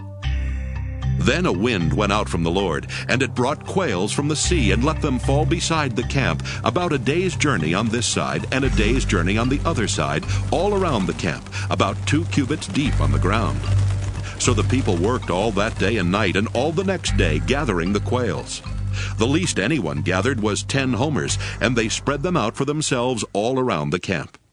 But while the meat was still between their teeth, before it was consumed, the anger of the Lord was kindled against the people, and the Lord struck the people with a very great plague. So that place was called Kibroth Hattaavah, because there they buried the people who had the craving. From Kibroth Hattaavah the people journeyed to Hazeroth. Numbers 12. While they were at Hazeroth, Miriam and Aaron spoke against Moses because of the Cushite woman whom he had married, for he had indeed married a Cushite woman. And they said, "Has the Lord spoken only through Moses? Has he not spoken through us also?" And the Lord heard it. Now the man Moses was very humble, more so than anyone else on the face of the earth. Suddenly the Lord said to Moses, Aaron, and Miriam, "Come out, you 3, to the tent of meeting." So the three of them came out. Then the Lord came down in a pillar of cloud and stood at the entrance of the tent and called Aaron and Miriam. And they both came forward, and he said, Hear my words. When there are prophets among you, I, the Lord, make myself known to them in visions. I speak to them in dreams. Not so with my servant Moses. He is entrusted with all my house. With him I speak face to face, clearly, not in riddles. And he beholds the form of the Lord. Why then were you not afraid to speak against my servant Moses? And the anger of the Lord was kindled against them, and he departed. When the cloud went away over the tent, Miriam had become leprous, as white as snow. And Aaron turned towards Miriam and saw that she was leprous. Then Aaron said to Moses, O my Lord, do not punish us for a sin that we have so foolishly committed. Do not let her be like one stillborn, whose flesh is half consumed when it comes out of its mother's womb. And Moses cried to the Lord, O God, please heal her. But the Lord said to Moses, If her father had but spit in her face, would she not bear her shame for 7 days? Let her be shut out of the camp for 7 days, and after that she may be brought in again. So Miriam was shut out of the camp for 7 days, and the people did not set out on the march until Miriam had been brought in again. After that, the people set out from Hazeroth and camped in the wilderness of Paran. Numbers 13. The Lord said to Moses, Send men to spy out the land of Canaan, which I am giving to the Israelites.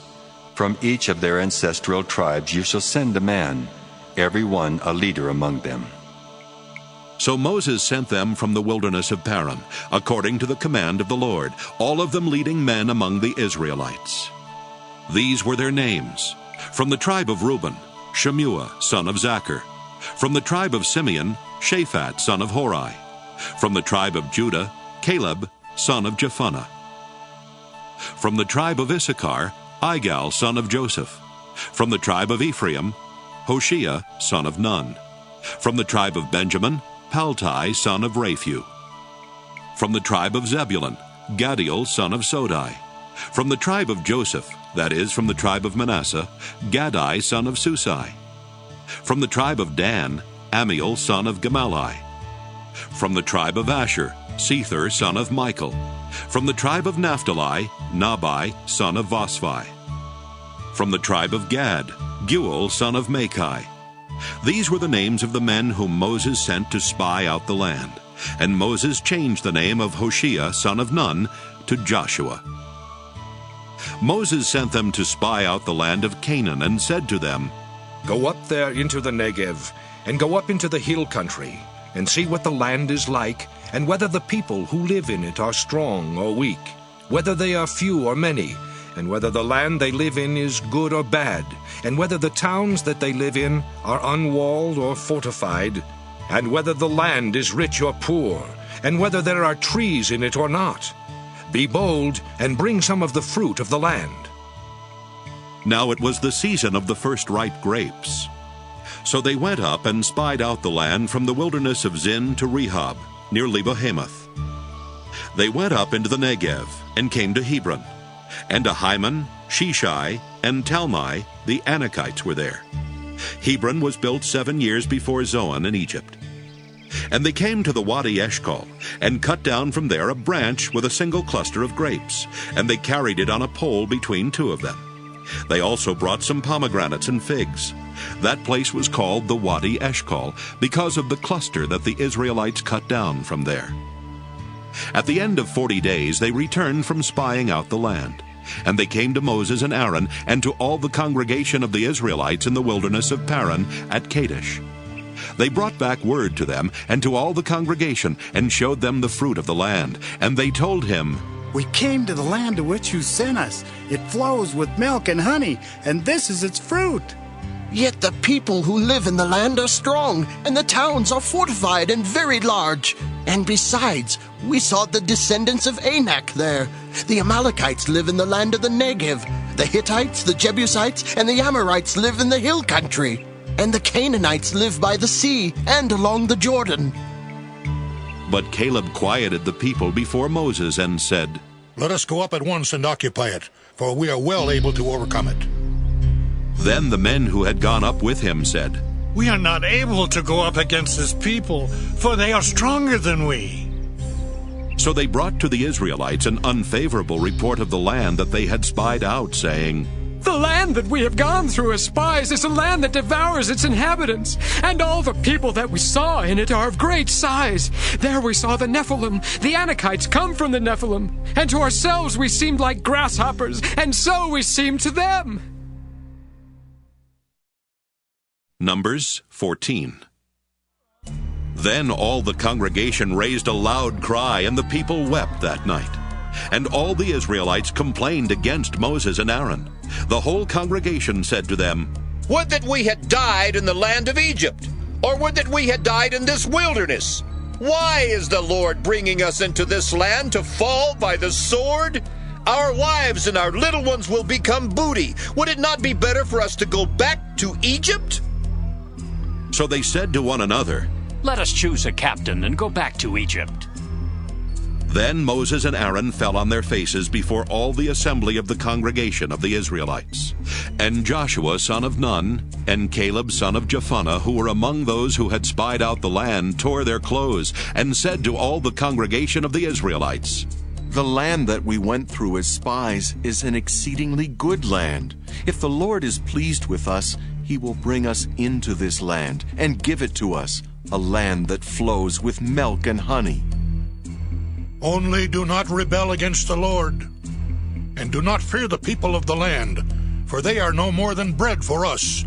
Their protection is removed from them, and the Lord is with us. Do not fear them.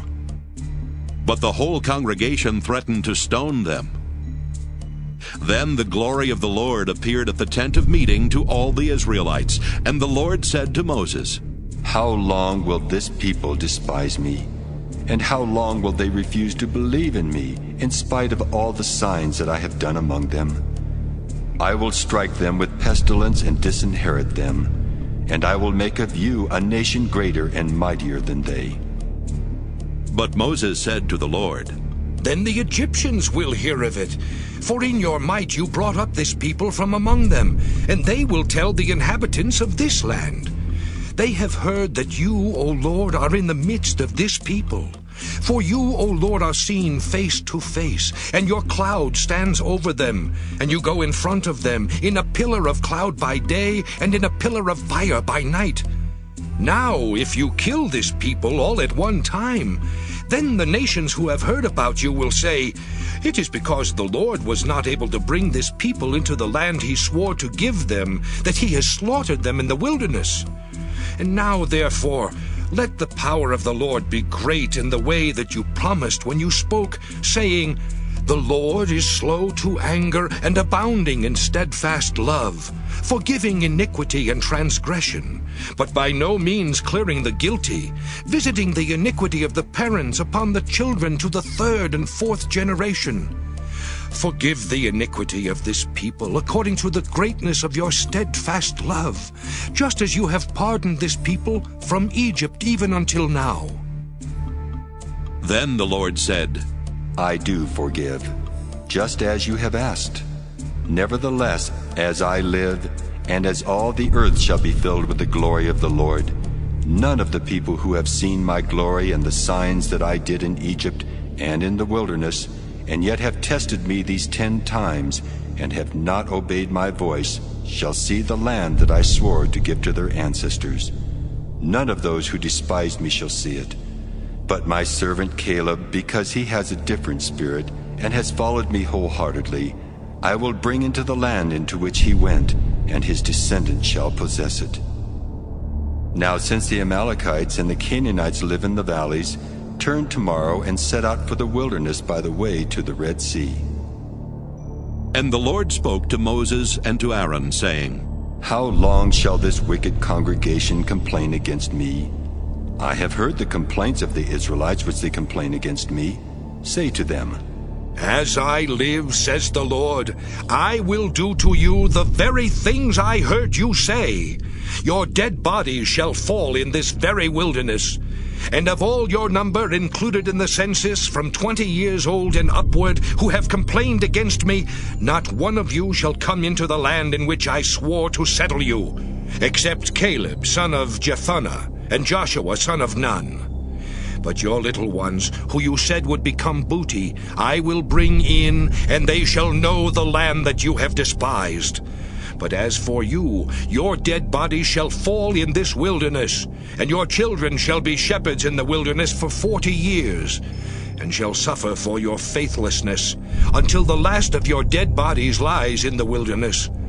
According to the number of the days in which you spied out the land, 40 days, for every day a year. You shall bear your iniquity 40 years, and you shall know my displeasure. I, the Lord, have spoken. Surely I will do thus to all this wicked congregation gathered together against me. In this wilderness they shall come to a full end, and there they shall die. And the men whom Moses sent to spy out the land, who returned and made all the congregation complain against him by bringing a bad report about the land, the men who brought an unfavorable report about the land died by a plague before the Lord. But Joshua son of Nun and Caleb son of Jephunneh alone remained alive of those men who went to spy out the land. When Moses told these words to all the Israelites, the people mourned greatly. They rose early in the morning and went up to the heights of the hill country, saying, Here we are. We will go up to the place that the Lord has promised, for we have sinned. But Moses said, Why do you continue to transgress the command of the Lord? That will not succeed. Do not go up, for the Lord is not with you. Do not let yourselves be struck down before your enemies, for the Amalekites and the Canaanites will confront you there, and you shall fall by the sword. Because you have turned back from following the Lord will not be with you. But they presumed to go up to the heights of the hill country, even though the ark of the covenant of the Lord and Moses had not left the camp. Then the Amalekites and the Canaanites who lived in that hill country came down and defeated them, pursuing them as far as Hormah. Numbers 15. The Lord spoke to Moses, saying, Speak to the Israelites and say to them, When you come into the land you are to inhabit, which I am giving you, and you make an offering by fire to the Lord from the herd or from the flock, whether a burnt offering or a sacrifice, to fulfill a vow or as a free-will offering or at your appointed festivals, to make a pleasing odor for the Lord. Then whoever presents such an offering to the Lord shall present also a grain offering, 1/10 of an ephah of choice flour, mixed with 1/4 of a hin of oil. Moreover, you shall offer 1/4 of a hin of wine as a drink offering with the burnt offering or the sacrifice for each lamb. For a ram you shall offer a grain offering, 2/10 of an ephah of choice flour mixed with 1/3 of a hin of oil. And as a drink offering you shall offer 1/3 of a hin of wine, a pleasing odor to the Lord. When you offer a bull as a burnt offering or a sacrifice, to fulfill a vow or as an offering of well-being to the Lord, then you shall present with the bull a grain offering, 3/10 of an ephah of choice flour, mixed with 1/2 a hin of oil. And you shall present as a drink offering 1/2 a hin of wine, as an offering by fire, a pleasing odor to the Lord. Thus it shall be done for each ox or ram, or for each of the male lambs or the kids. According to the number that you offer, so you shall do with each and every one. Every native Israelite shall do these things in this way, in presenting an offering by fire, a pleasing odor to the Lord. An alien who lives with you, or who takes up permanent residence among you and wishes to offer an offering by fire, a pleasing odor to the Lord, shall do as you do. As for the assembly, there shall be for both you and the resident alien a single statute, a perpetual statute throughout your generations. You and the alien shall be alike before the Lord. You and the alien who resides with you shall have the same law and the same ordinance. The Lord spoke to Moses, saying, Speak to the Israelites and say to them, After you come into the land to which I am bringing you, whenever you eat of the bread of the land, you shall present a donation to the Lord. From your first batch of dough you shall present a loaf as a donation. You shall present it just as you present a donation from the threshing floor. Throughout your generations you shall give to the Lord a donation from the first of your batch of dough.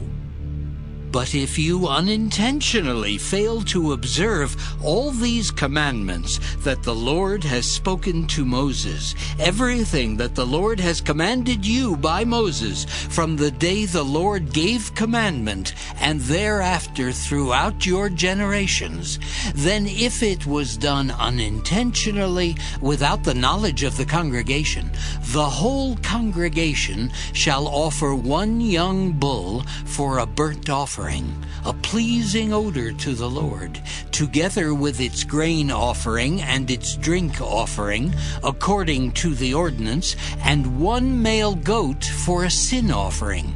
The priest shall make atonement for all the congregation of the Israelites, and they shall be forgiven. It was unintentional, and they have brought their offering, an offering by fire to the Lord, and their sin offering before the Lord for their error. All the congregation of the Israelites shall be forgiven, as well as the aliens residing among them, because the whole people was involved in the error. An individual who sins unintentionally shall present a female goat a year old for a sin offering, and the priest shall make atonement before the Lord for the one who commits an error when it is unintentional, to make atonement for the person, who then shall be forgiven. For both the native among the Israelites and the alien residing among them, you shall have the same law for anyone who acts in error. But whoever acts high-handedly, whether a native or an alien, affronts the Lord, and shall be cut off from among the people. Because of having despised the word of the Lord and broken his commandment, such a person shall be utterly cut off and bear the guilt. When the Israelites were in the wilderness, they found a man gathering sticks on the Sabbath day. Those who found him gathering sticks brought him to Moses, Aaron, and to the whole congregation. They put him in custody, because it was not clear what should be done to him. Then the Lord said to Moses, The man shall be put to death. All the congregation shall stone him outside the camp. The whole congregation brought him outside the camp and stoned him to death, just as the Lord had commanded Moses. The Lord said to Moses, Speak to the Israelites, and tell them to make fringes on the corners of their garments throughout their generations, and to put a blue cord on the fringe at each corner. You have the fringe, so that when you see it you will remember all the commandments of the Lord, and do them, and not follow the lust of your own heart and your own eyes. So you shall remember and do all my commandments, and you shall be holy to your God. I am the Lord your God, who brought you out of the land of Egypt to be your God. I am the Lord your God. Numbers 16. Now Korah, son of Izhar, son of Kohath, son of Levi, along with Dathan and Abiram, sons of Eliab, and On, son of Peleth, descendants of Reuben, took 250 Israelite men, leaders of the congregation, chosen from the assembly, well-known men, and they confronted Moses. They assembled against Moses and against Aaron and said to them, You have gone too far. All the congregation are holy, every one of them, and the Lord is among them. So why then do you exalt yourselves above the assembly of the Lord? When Moses heard it, he fell on his face. Then he said to Korah and all his company, In the morning the Lord will make known who is his and who is holy, and who will be allowed to approach him. The one whom he will choose, he will allow to approach him. Do this. Take censers, Korah, and all your company, and tomorrow put fire in them, and lay incense on them before the Lord. And the man whom the Lord chooses shall be the Holy One. You Levites have gone too far. Then Moses said to Korah, Hear now, you Levites, is it too little for you that the God of Israel has separated you from the congregation of Israel, to allow you to approach him in order to perform the duties of the Lord's tabernacle, and to stand before the congregation and serve them? He has allowed you to approach him, and all your brother Levites with you, yet you seek the priesthood as well. Therefore you and all your company have gathered together against the Lord. What is Aaron that you rail against him? Moses sent for Dathan and Abiram, sons of Eliab, but they said, We will not come. Is it too little that you have brought us up out of a land flowing with milk and honey to kill us in the wilderness, that you must also lord it over us? It is clear you have not brought us into a land flowing with milk and honey, or given us an inheritance of fields and vineyards. Would you put out the eyes of these men? We will not come. Moses was very angry and said to the Lord, Pay no attention to their offering. I have not taken one donkey from them, and I have not harmed any one of them. And Moses said to Korah, As for you and all your company, be present tomorrow before the Lord, you and they and Aaron. And let each one of you take his censer and put incense on it, and each one of you present his censer before the Lord, 250 censers. You also and Aaron each his censer. So each man took his censer, and they put fire in the censers and laid incense on them, and they stood at the entrance of the tent of meeting with Moses and Aaron. Then Korah assembled the whole congregation against them at the entrance of the tent of meeting, and the glory of the Lord appeared to the whole congregation. Then the Lord spoke to Moses and to Aaron, saying, Separate yourselves from this congregation, so that I may consume them in a moment. They fell on their faces and said, O God, the God of the spirits of all flesh, shall one person sin, and you become angry with the whole congregation? And the Lord spoke to Moses, saying, Say to the congregation, Get away from the dwellings of Korah, Dathan, and Abiram. So Moses got up and went to Dathan and Abiram. The elders of Israel followed him. He said to the congregation, Turn away from the tents of these wicked men, and touch nothing of theirs, or you will be swept away for all their sins. So they got away from the dwellings of Korah, Dathan, and Abiram. And Dathan and Abiram came out and stood at the entrance of their tents, together with their wives, their children, and their little ones. And Moses said, This is how you shall know that the Lord has sent me to do all these works. It has not been of my own accord. If these people die a natural death, or if a natural fate comes on them, then the Lord has not sent me. But if the Lord creates something new, and the ground opens its mouth and swallows them up with all that belongs to them, and they go down alive into Sheol, then you shall know that these men have despised the Lord. As soon as he finished speaking all these words, the ground under them was split apart. The earth opened its mouth and swallowed them up, along with their households, everyone who belonged to Korah and all their goods. So they, with all that belonged to them, went down alive into Sheol. The earth closed over them, and they perished from the midst of the assembly. All Israel around them fled at their outcry, for they said, The earth will swallow us too! And fire came out from the Lord and consumed the 250 men offering the incense. Then the Lord spoke to Moses, saying, Tell Eleazar, son of Aaron, the priest, to take the censers out of the blaze, then scatter the fire far and wide. For the censers of these sinners have become holy at the cost of their lives.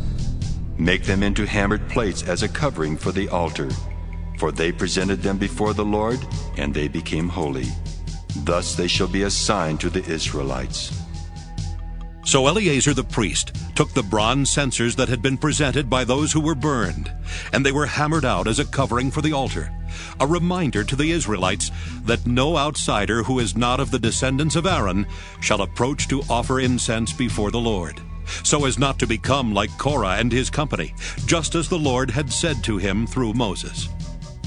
On the next day, however, the whole congregation of the Israelites rebelled against Moses and against Aaron, saying, "You have killed the people of the Lord."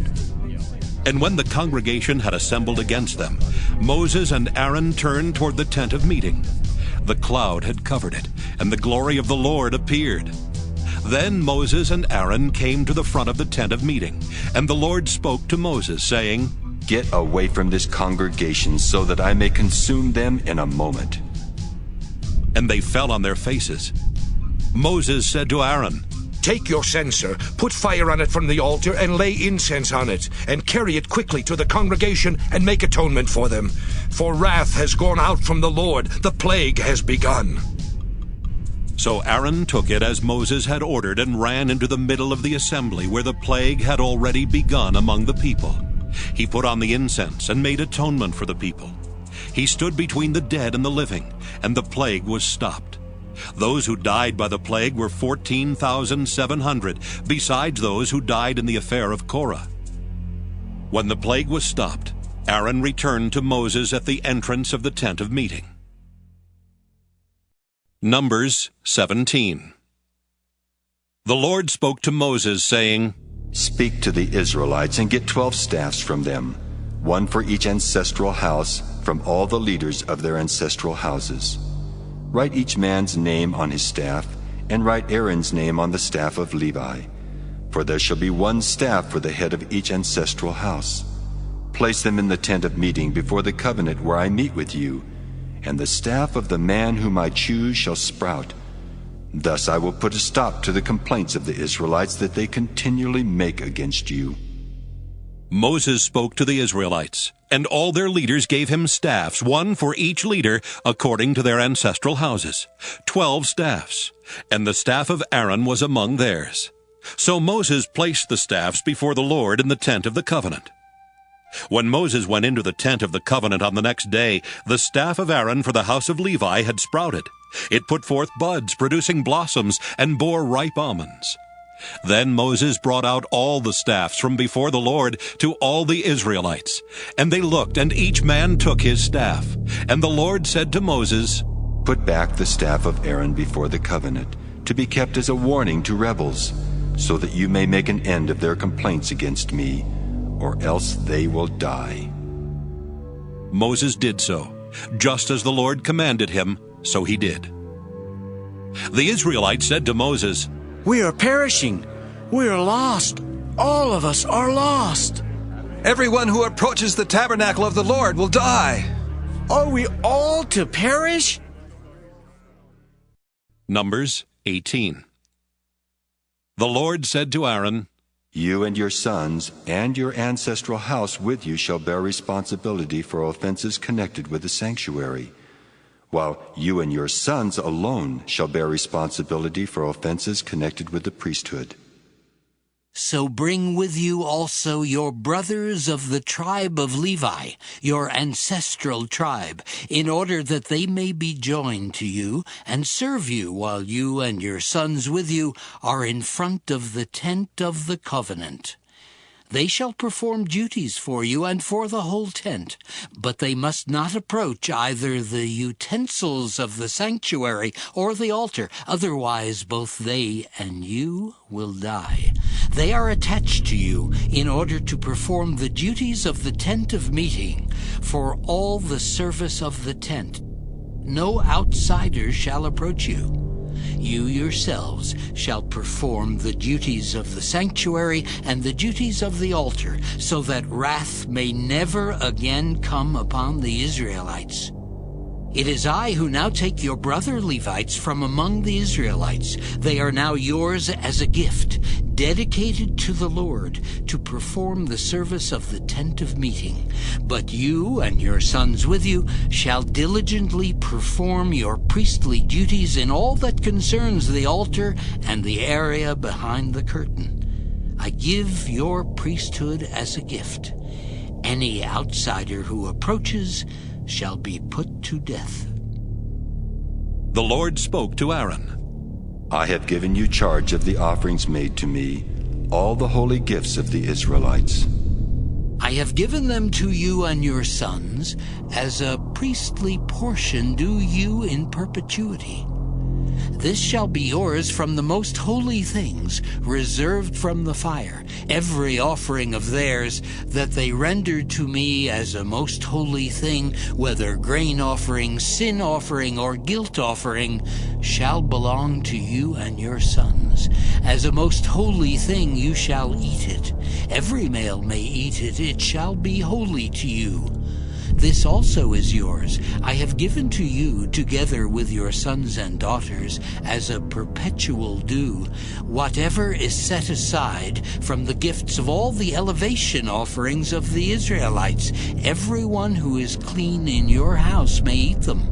All the best of the oil, and all the best of the wine and of the grain, the choice produce that they give to the Lord, I have given to you. The first fruits of all that is in their land, which they bring to the Lord, shall be yours. Everyone who is clean in your house may eat of it. Every devoted thing in Israel shall be yours. The first issue of the womb of all creatures, human and animal, which is offered to the Lord, shall be yours. But the firstborn of human beings you shall redeem, and the firstborn of unclean animals you shall redeem. Their redemption price, reckoned from 1 month of age, you shall fix at 5 shekels of silver, according to the shekel of the sanctuary, that is 20 gerahs. But the firstborn of a cow, or the firstborn of a sheep, or the firstborn of a goat, you shall not redeem. They are holy. You shall dash their blood on the altar, and shall turn their fat into smoke as an offering by fire, for a pleasing odor to the Lord. But their flesh shall be yours, just as the breast that is elevated, and as the right thigh are yours. All the holy offerings that the Israelites present to the Lord I have given to you, together with your sons and daughters, as a perpetual due. It is a covenant of salt forever before the Lord, for you and your descendants as well. Then the Lord said to Aaron, You shall have no allotment in their land, nor shall you have any share among them. I am your share and your possession among the Israelites. To the Levites I have given every tithe in Israel for a possession, in return for the service that they perform, the service in the tent of meeting. From now on the Israelites shall no longer approach the tent of meeting, or else they will incur guilt and die. But the Levites shall perform the service of the tent of meeting, and they shall bear responsibility for their own offenses. It shall be a perpetual statute throughout your generations. But among the Israelites they shall have no allotment, because I have given to the Levites as their portion the tithe of the Israelites, which they set apart as an offering to the Lord. Therefore I have said of them that they shall have no allotment among the Israelites.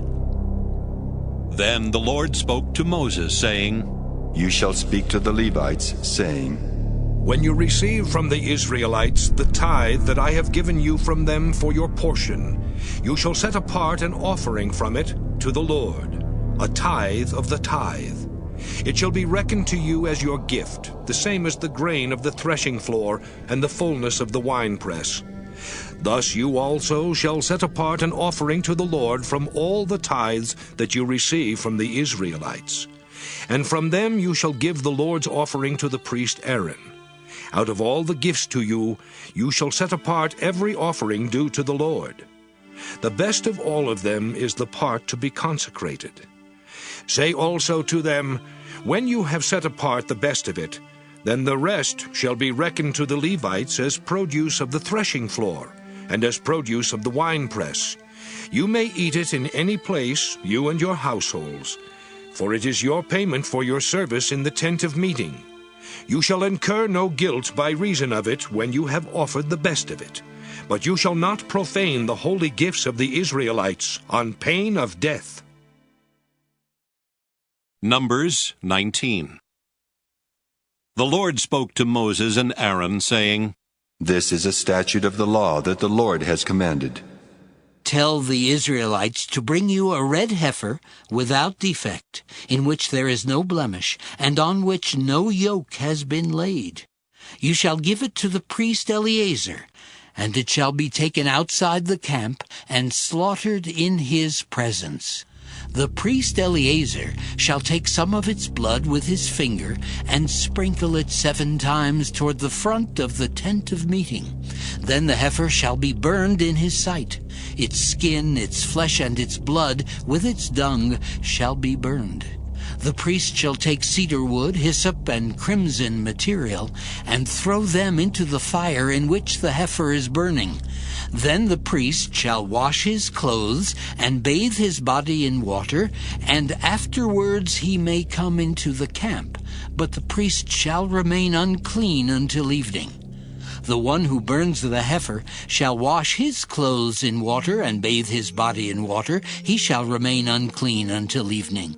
Then someone who is clean shall gather up the ashes of the heifer and deposit them outside the camp in a clean place, and they shall be kept for the congregation of the Israelites for the water for cleansing. It is a purification offering. The one who gathers the ashes of the heifer shall wash his clothes and be unclean until evening. This shall be a perpetual statute for the Israelites and for the alien residing among them. Those who touch the dead body of any human being shall be unclean 7 days. They shall purify themselves with the water on the 3rd day and on the 7th day, and so be clean.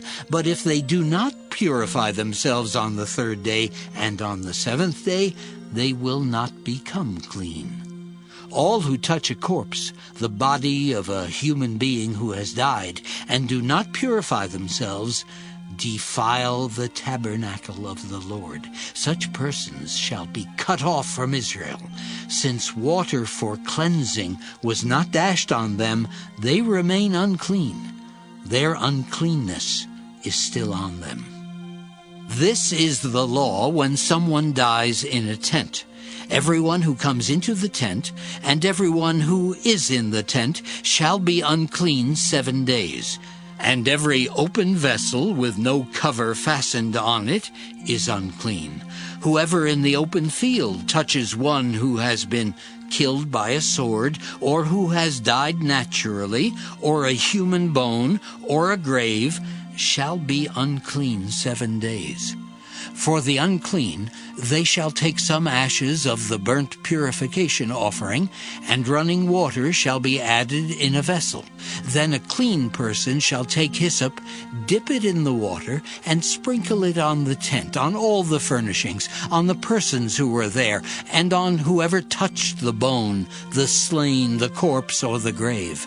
The clean person shall sprinkle the unclean ones on the 3rd day and on the 7th day, thus purifying them on the 7th day. Then they shall wash their clothes and bathe themselves in water, and at evening they shall be clean. Any who are unclean but do not purify themselves, those persons shall be cut off from the assembly, for they have defiled the sanctuary of the Lord. Since the water for cleansing has not been dashed on them, they are unclean. It shall be a perpetual statute for them. The one who sprinkles the water for cleansing shall wash his clothes, and whoever touches the water for cleansing shall be unclean until evening. Whatever the unclean person touches shall be unclean, and anyone who touches it shall be unclean until evening. Numbers 20. The Israelites, the whole congregation, came into the wilderness of Zin in the 1st month, and the people stayed in Kadesh. Miriam died there and was buried there. Now there was no water for the congregation, so they gathered together against Moses and against Aaron. The people quarreled with Moses and said, "Would that we had died when our kindred died before the Lord! Why have you brought the assembly of the Lord into this wilderness for us and our livestock to die here? Why have you brought us up out of Egypt to bring us to this wretched place? It is no place for grain or figs or vines or pomegranates, and there is no water to drink. Then Moses and Aaron went away from the assembly to the entrance of the tent of meeting. They fell on their faces, and the glory of the Lord appeared to them. The Lord spoke to Moses, saying, Take the staff and assemble the congregation, you and your brother Aaron, and command the rock before their eyes to yield its water. Thus you shall bring water out of the rock for them. Thus you shall provide drink for the congregation and their livestock. So Moses took the staff from before the Lord as he had commanded him. Moses and Aaron gathered the assembly together before the rock, and he said to them, Listen, you rebels, shall we bring water for you out of this rock? Then Moses lifted up his hand and struck the rock twice with his staff. Water came out abundantly, and the congregation and their livestock drank. But the Lord said to Moses and Aaron, Because you did not trust in me to show my holiness before the eyes of the Israelites, therefore you shall not bring this assembly into the land that I have given them. These are the waters of Meribah, where the people of Israel quarreled with the Lord, and by which he showed his holiness. Moses sent messengers from Kadesh to the king of Edom. Thus says your brother Israel, You know all the adversity that has befallen us, how our ancestors went down to Egypt, and we lived in Egypt a long time, and the Egyptians oppressed us and our ancestors. And when we cried to the Lord, he heard our voice, and sent an angel and brought us out of Egypt. And here we are in Kadesh, a town on the edge of your territory. Now let us pass through your land. We will not pass through field or vineyard, or drink water from any well. We will go along the king's highway, not turning aside to the right hand or to the left, until we have passed through your territory. But Edom said to him, You shall not pass through, or we will come out with the sword against you. The Israelites said to him, We will stay on the highway, and if we drink of your water, we and our livestock, then we will pay for it. It is only a small matter. Just let us pass through on foot. But he said, You shall not pass through. And Edom came out against them with a large force, heavily armed. Thus Edom refused to give Israel passage through their territory. So Israel turned away from them.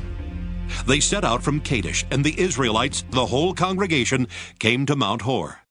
Then the Lord said to Moses and Aaron at Mount Hor, on the border of the land of Edom, Let Aaron be gathered to his people, for he shall not enter the land that I have given to the Israelites, because you rebelled against my command at the waters of Meribah. Take Aaron and his son Eleazar, and bring them up Mount Hor. Strip Aaron of his vestments, and put them on his son Eleazar. But Aaron shall be gathered to his people, and shall die there. Moses did as the Lord had commanded. They went up Mount Hor in the sight of the whole congregation. Moses stripped Aaron of his vestments and put them on his son Eleazar, and Aaron died there on the top of the mountain. Moses and Eleazar came down from the mountain. When all the congregation saw that Aaron had died, all the house of Israel mourned for Aaron 30 days. Numbers 21. When the Canaanite, the king of Arad, who lived in the Negev, heard that Israel was coming by the way of Atharim, he fought against Israel and took some of them captive. Then Israel made a vow to the Lord and said, If you will indeed give this people into our hands, then we will utterly destroy their towns. The Lord listened to the voice of Israel and handed over the Canaanites, and they utterly destroyed them and their towns. So the place was called Hormah. From Mount Hor, they set out by the way to the Red Sea to go around the land of Edom. But the people became impatient on the way. The people spoke against God and against Moses. Why have you brought us up out of Egypt to die in the wilderness? For there is no food and no water, and we detest this miserable food. Then the Lord sent poisonous serpents among the people, and they bit the people so that many Israelites died. The people came to Moses and said, We have sinned by speaking against the Lord and against you. Pray to the Lord to take away the serpents from us. So Moses prayed for the people, and the Lord said to Moses, make a poisonous serpent and set it on a pole, and everyone who is bitten shall look at it and live. So Moses made a serpent of bronze and put it on a pole, and whenever a serpent bit someone, that person would look at the serpent of bronze and live. The Israelites set out and camped at Oboth. They set out from Oboth and camped at Abiram, in the wilderness bordering Moab toward the sunrise. From there they set out and camped in the Wadi Zered. From there they set out and camped on the other side of the Arnon, in the wilderness that extends from the boundary of the Amorites. For the Arnon is the boundary of Moab between Moab and the Amorites. Wherefore it is said in the book of the wars of the Lord, Waheb in Suphah and the Wadis, the Arnon and the slopes of the Wadis that extend to the seat of Ar and lie along the border of Moab. From there they continued to Beer, that is the well of which the Lord said to Moses, Gather the people together, and I will give them water. Then Israel sang this song. Spring up, O well, sing to it, the well that the leaders sank, that the nobles of the people dug with the scepter, with the staff. From the wilderness to Mattanah, from Mattanah to Nahaliel, from Nahaliel to Bamoth, and from Bamoth to the valley lying in the region of Moab, by the top of Pisgah that overlooks the wasteland. Then Israel sent messengers to King Sihon of the Amorites, saying, Let me pass through your land. We will not turn aside into field or vineyard. We will not drink the water of any well. We will go by the king's highway until we have passed through your territory. But Sihon would not allow Israel to pass through his territory. Sihon gathered all his people together and went out against Israel to the wilderness. He came to Jahaz and fought against Israel. Israel put him to the sword and took possession of his land from the Arnon to the Jabbok, as far as to the Ammonites, for the boundary of the Ammonites was strong. Israel took all these towns, and Israel settled in all the towns of the Amorites in Heshbon, and in all its villages. For Heshbon was the city of King Sihon of the Amorites, who had fought against the former king of Moab, and captured all his land as far as the Arnon. Therefore the ballad singers say, Come to Heshbon, let it be built. Let the city of Sihon be established. For fire came out from Heshbon, flame from the city of Sihon. It devoured Ar of Moab and swallowed up the heights of the Arnon. Woe to you, O Moab! You are undone, O people of Chemosh! He has made his sons fugitives and his daughters captives to an Amorite king, Sihon. So their posterity perished from Heshbon to Dibon, and we laid waste until fire spread to Medeba. Thus Israel settled in the land of the Amorites. Moses sent to spy out Jazer, and they captured its villages and dispossessed the Amorites who were there. Then they turned and went up the road to Bashan. And King Og of Bashan came out against them, he and all his people, to battle at Edrei. But the Lord said to Moses, Do not be afraid of him, for I have given him into your hand with all his people and all his land. You shall do to him as you did to King Sihon of the Amorites, who ruled in Heshbon. So they killed him, his sons, and all his people, until there was no survivor left, and they took possession of his land. Numbers 22. The Israelites set out, and camped in the plains of Moab across the Jordan from Jericho. Now Balak, son of Zippor, saw all that Israel had done to the Amorites. Moab was in great dread of the people, because they were so numerous. Moab was overcome with fear of the people of Israel. And Moab said to the elders of Midian, This horde will now lick up all that is around us, as an ox licks up the grass of the field. Now Balak, son of Zippor, was king of Moab at that time. He sent messengers to Balaam, son of Beor, at Pethor, which is on the Euphrates in the land of Ammon, to summon him, saying, A people has come out of Egypt. They have spread over the face of the earth, and they have settled next to me. Come now, curse this people for me, since they are stronger than I. Perhaps I shall be able to defeat them and drive them from the land. For I know that whomever you bless is blessed, and whomever you curse is cursed. So the elders of Moab and the elders of Midian departed with the fees for divination in their hand. And they came to Balaam and gave him Balak's message. He said to them, "Stay here tonight, and I will bring back word to you, just as the Lord speaks to me."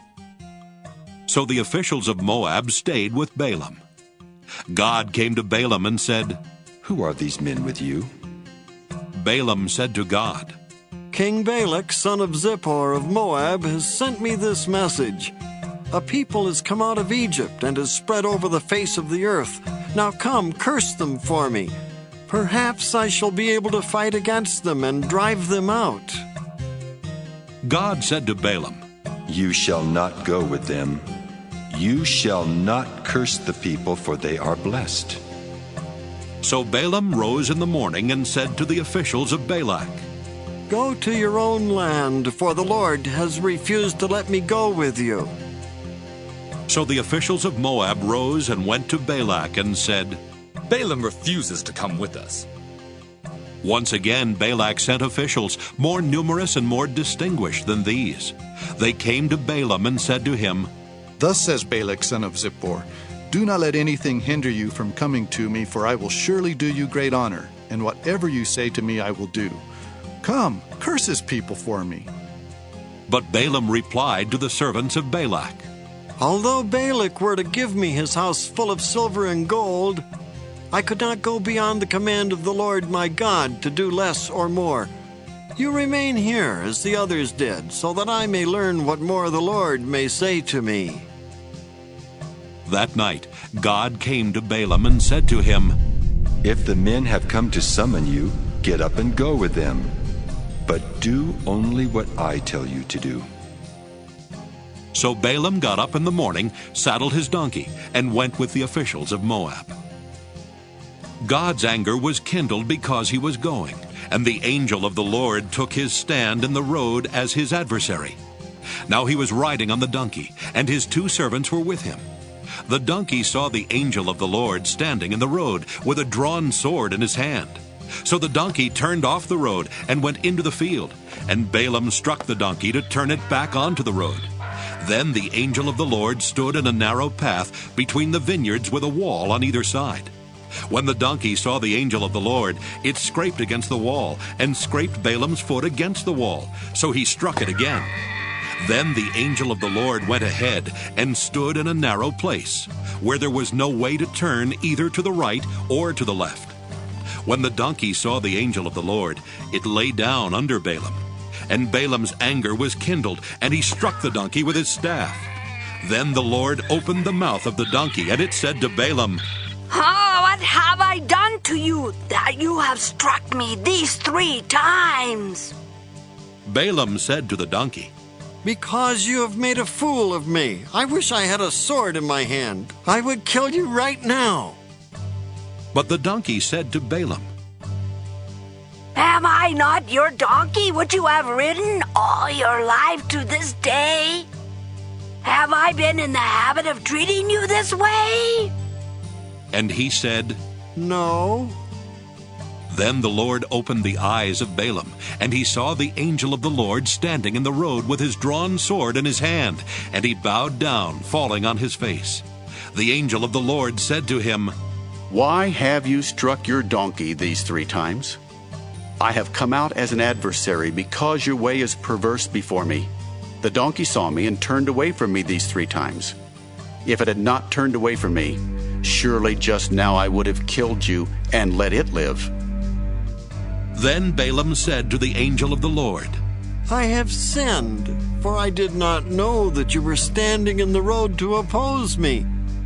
Now therefore, if it is displeasing to you, I will return home. The angel of the Lord said to Balaam, Go with the men, but speak only what I tell you to speak. So Balaam went on with the officials of Balak. When Balak heard that Balaam had come, he went out to meet him at Ir-Moab, on the boundary formed by the Arnon at the farthest point of the boundary. Balak said to Balaam, Did I not send to summon you? Why did you not come to me? Am I not able to honor you? Balaam said to Balak, I have come to you now, but do I have power to say just anything? The word God puts in my mouth, that is what I must say. Then Balaam went with Balak, and they came to Kiriath-Huzoth. Balak sacrificed oxen and sheep and sent them to Balaam and to the officials who were with him. On the next day, Balak took Balaam and brought him up to Bamoth Baal, and from there he could see part of the people of Israel. Numbers 23. Then Balaam said to Balak, Build me 7 altars here, and prepare 7 bulls and 7 rams for me. Balak did as Balaam had said, and Balak and Balaam offered a bull and a ram on each altar. Then Balaam said to Balak, Stay here beside your burnt offerings while I go aside. Perhaps the Lord will come to meet me. Whatever he shows me, I will tell you. And he went to a bare height. Then God met Balaam, and Balaam said to him, I have arranged the 7 altars and have offered a bull and a ram on each altar. The Lord put a word in Balaam's mouth and said, Return to Balak, and this is what you must say. So he returned to Balak, who was standing beside his burnt offerings with all the officials of Moab. Then Balaam uttered his oracle, saying, Balak has brought me from Aram, the king of Moab, from the eastern mountains. Come, curse Jacob for me. Come, denounce Israel. How can I curse whom God has not cursed? How can I denounce those whom the Lord has not denounced? For from the top of the crags I see him, from the hills I behold him. Here is a people living alone and not reckoning itself among the nations. Who can count the dust of Jacob or number the dust cloud of Israel? Let me die the death of the upright, and let my end be like his. Then Balak said to Balaam, What have you done to me? I brought you to curse my enemies, but now you have done nothing but bless them. He answered, Must I not take care to say what the Lord puts into my mouth? So Balak said to him, Come with me to another place from which you may see them. You shall see only part of them and shall not see them all. Then curse them for me from there. So he took him to the field of Zophim, to the top of Pisgah. He built 7 altars and offered a bull and a ram on each altar.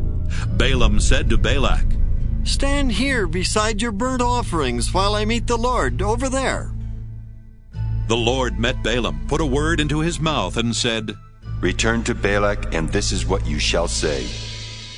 When he came to him, he was standing beside his burnt offerings with the officials of Moab. Balak said to him, What has the Lord said? Then Balaam uttered his oracle, saying, Rise, Balak, and hear. Listen to me, O son of Zippor. God is not a human being that he should lie, or a mortal that he should change his mind. Has he promised, and will he not do it? Has he spoken, and will he not fulfill it? See, I received a command to bless. He has blessed, and I cannot revoke it. He has not beheld misfortune in Jacob, nor has he seen trouble in Israel. The Lord, their God, is with them, acclaimed as a king among them. God, who brings them out of Egypt, is like the horns of a wild ox for them.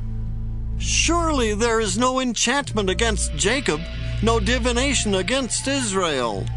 Now it shall be said of Jacob and Israel, See what God has done. Look, a people rising up like a lioness and rousing itself like a lion. It does not lie down until it has eaten the prey and drunk the blood of the slain. Then Balak said to Balaam, Do not curse them at all, and do not bless them at all. But Balaam answered Balak, Did I not tell you? Whatever the Lord says, that is what I must do. So Balak said to Balaam, Come now, I will take you to another place. Perhaps it will please God that you may curse them for me from there. So Balak took Balaam to the top of Peor, which overlooks the wasteland. Balaam said to Balak, Build me 7 altars here and prepare 7 bulls and 7 rams for me. So Balak did as Balaam had said, and offered a bull and a ram on each altar. Numbers 24. Now Balaam saw that it pleased the Lord to bless Israel. So he did not go, as at other times, to look for omens, but set his face toward the wilderness. Balaam looked up and saw Israel camping tribe by tribe. Then the Spirit of God came upon him, and he uttered his oracle, saying, The oracle of Balaam, son of Beor, the oracle of the man whose eye is clear, the oracle of one who hears the words of God, who sees the vision of the Almighty, who falls down, but with eyes uncovered. How fair are your tents, O Jacob, your encampments, O Israel! Like palm groves that stretch far away, like gardens beside a river, like aloes that the Lord has planted, like cedar trees beside the waters. Water shall flow from his buckets, and his seed shall have abundant water. His king shall be higher than Agag, and his kingdom shall be exalted. God, who brings him out of Egypt, is like the horns of a wild ox for him. He shall devour the nations that are his foes, and break their bones. He shall strike with his arrows. He crouched, he lay down like a lion, and like a lioness. Who will rouse him up? Blessed is everyone who blesses you, and cursed is everyone who curses you. Then Balak's anger was kindled against Balaam, and he struck his hands together. Balak said to Balaam, I summoned you to curse my enemies, but instead you have blessed them these 3 times. Now be off with you. Go home. I said I will reward you richly, but the Lord has denied you any reward. And Balaam said to Balak, Did I not tell your messengers whom you sent to me? If Balak should give me his house full of silver and gold, I would not be able to go beyond the word of the Lord, to do either good or bad of my own will. What the Lord says, that is what I will say. So now I am going to my people. Let me advise you what this people will do to your people in days to come. So he uttered his oracle, saying, The oracle of Balaam, son of Beor, the oracle of the man whose eye is clear, the oracle of one who hears the words of God and knows the knowledge of the Most High, who sees the vision of the Almighty, who falls down but with his eyes uncovered. I see him, but not now. I behold him, but not near. A star shall come out of Jacob, and a scepter shall rise out of Israel. It shall crush the borderlands of Moab and the territory of all the Shethites. Edom will become a possession, Seir a possession of its enemies, while Israel does valiantly. One out of Jacob shall rule and destroy the survivors of Ir. Then he looked on Amalek and uttered his oracle, saying, First among the nations was Amalek, but its end is to perish forever. Then he looked on the Kenite and uttered his oracle, saying, Enduring is your dwelling place, and your nest is set in the rock. Yet Cain is destined for burning. How long shall Asher take you away captive? Again he uttered his oracle, saying, Alas, who shall live when God does this? But ships shall come from Kittim, and shall afflict Asher and Eber, and he also shall perish forever. Then Balaam got up and went back to his place, and Balak also went his way. Numbers 25. While Israel was staying at Shittim, the people began to have sexual relations with the women of Moab. These invited the people to the sacrifices of their gods, and the people ate and bowed down to their gods. Thus Israel yoked itself to the Baal of Peor, and the Lord's anger was kindled against Israel.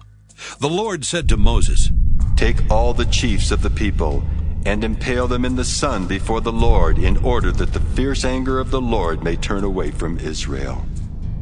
And Moses said to the judges of Israel, Each of you shall kill any of your people who have yoked themselves to the Baal of Peor.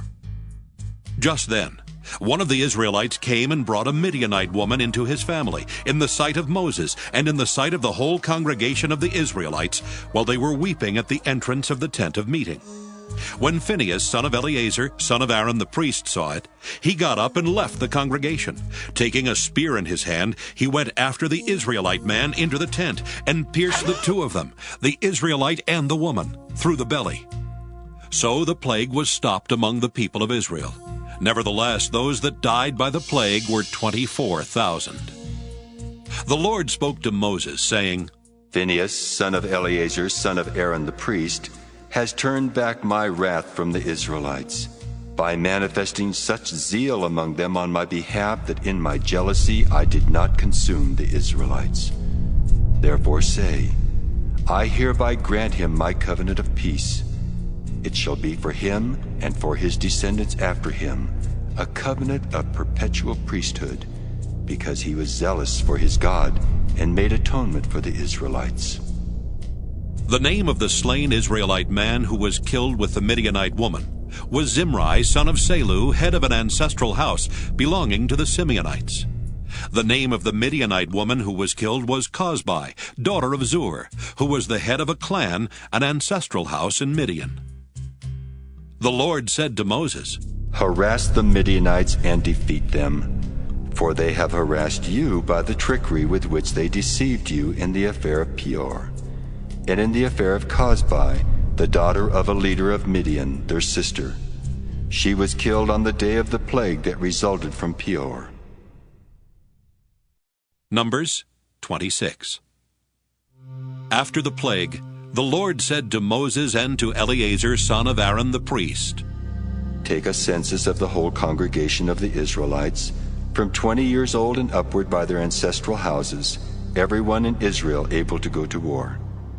Moses and Eleazar the priest spoke with them in the plains of Moab by the Jordan opposite Jericho, saying, Take a census of the people from 20 years old and upward, as the Lord commanded Moses. The Israelites who came out of the land of Egypt were Reuben, the firstborn of Israel.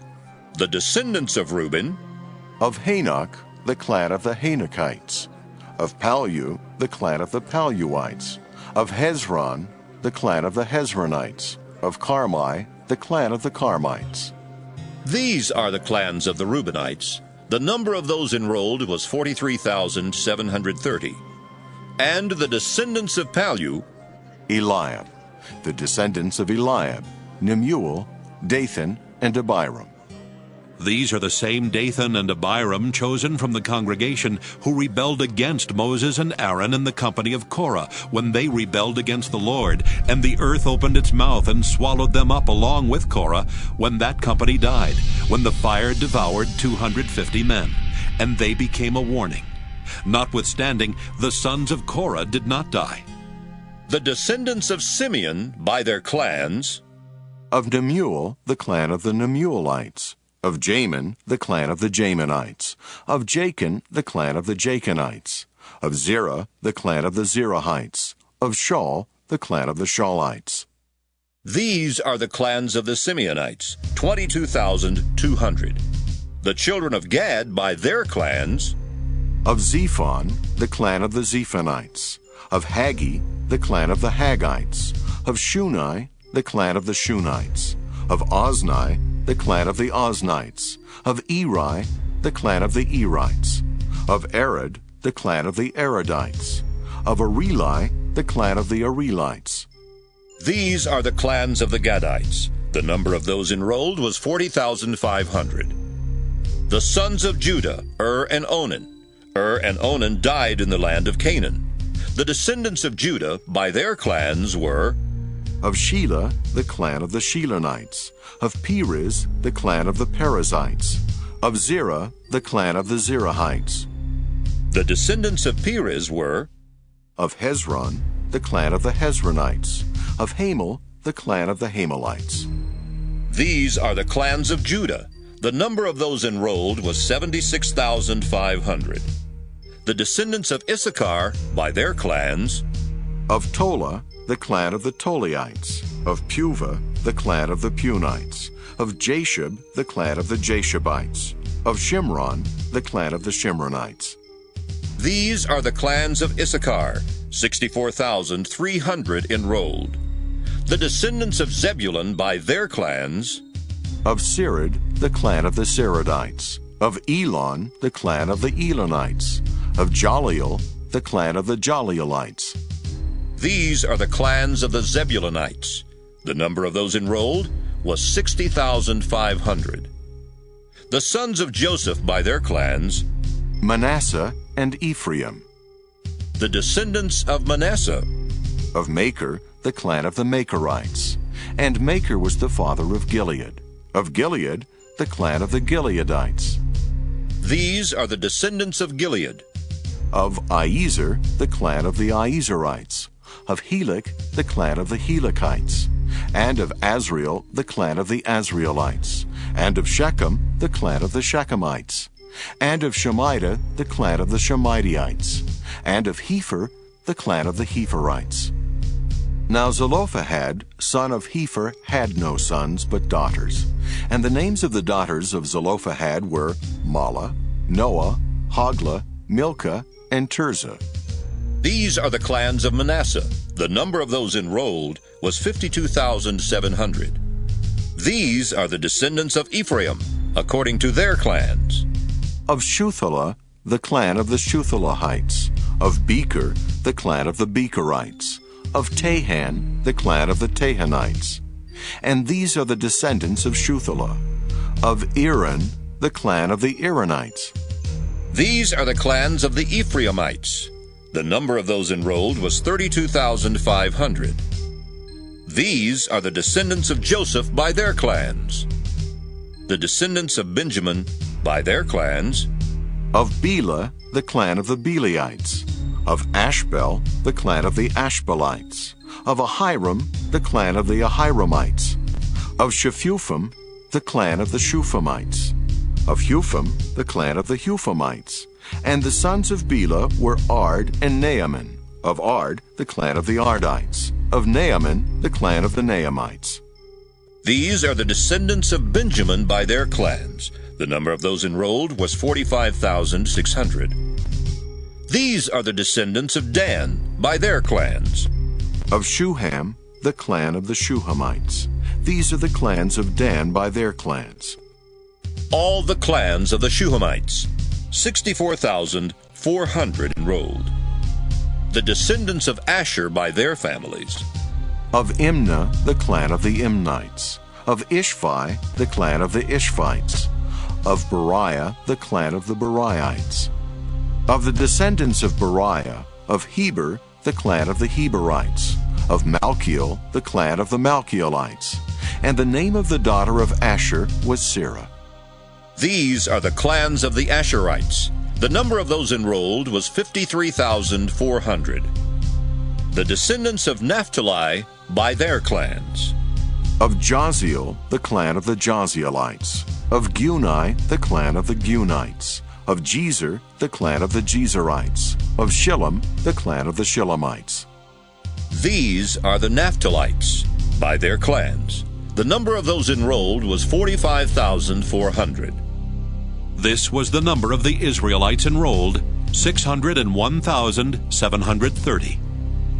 The Lord spoke to Moses, saying, To these the land shall be apportioned for inheritance according to the number of names.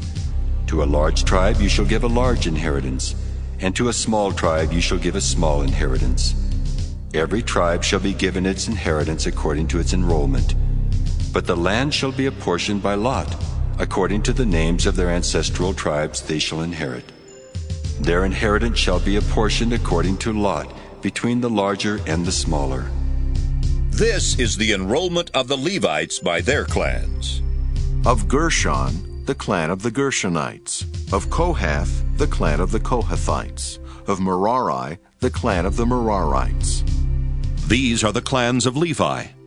The clan of the Libnites, the clan of the Hebronites, the clan of the Malites, the clan of the Mushites, the clan of the Korahites.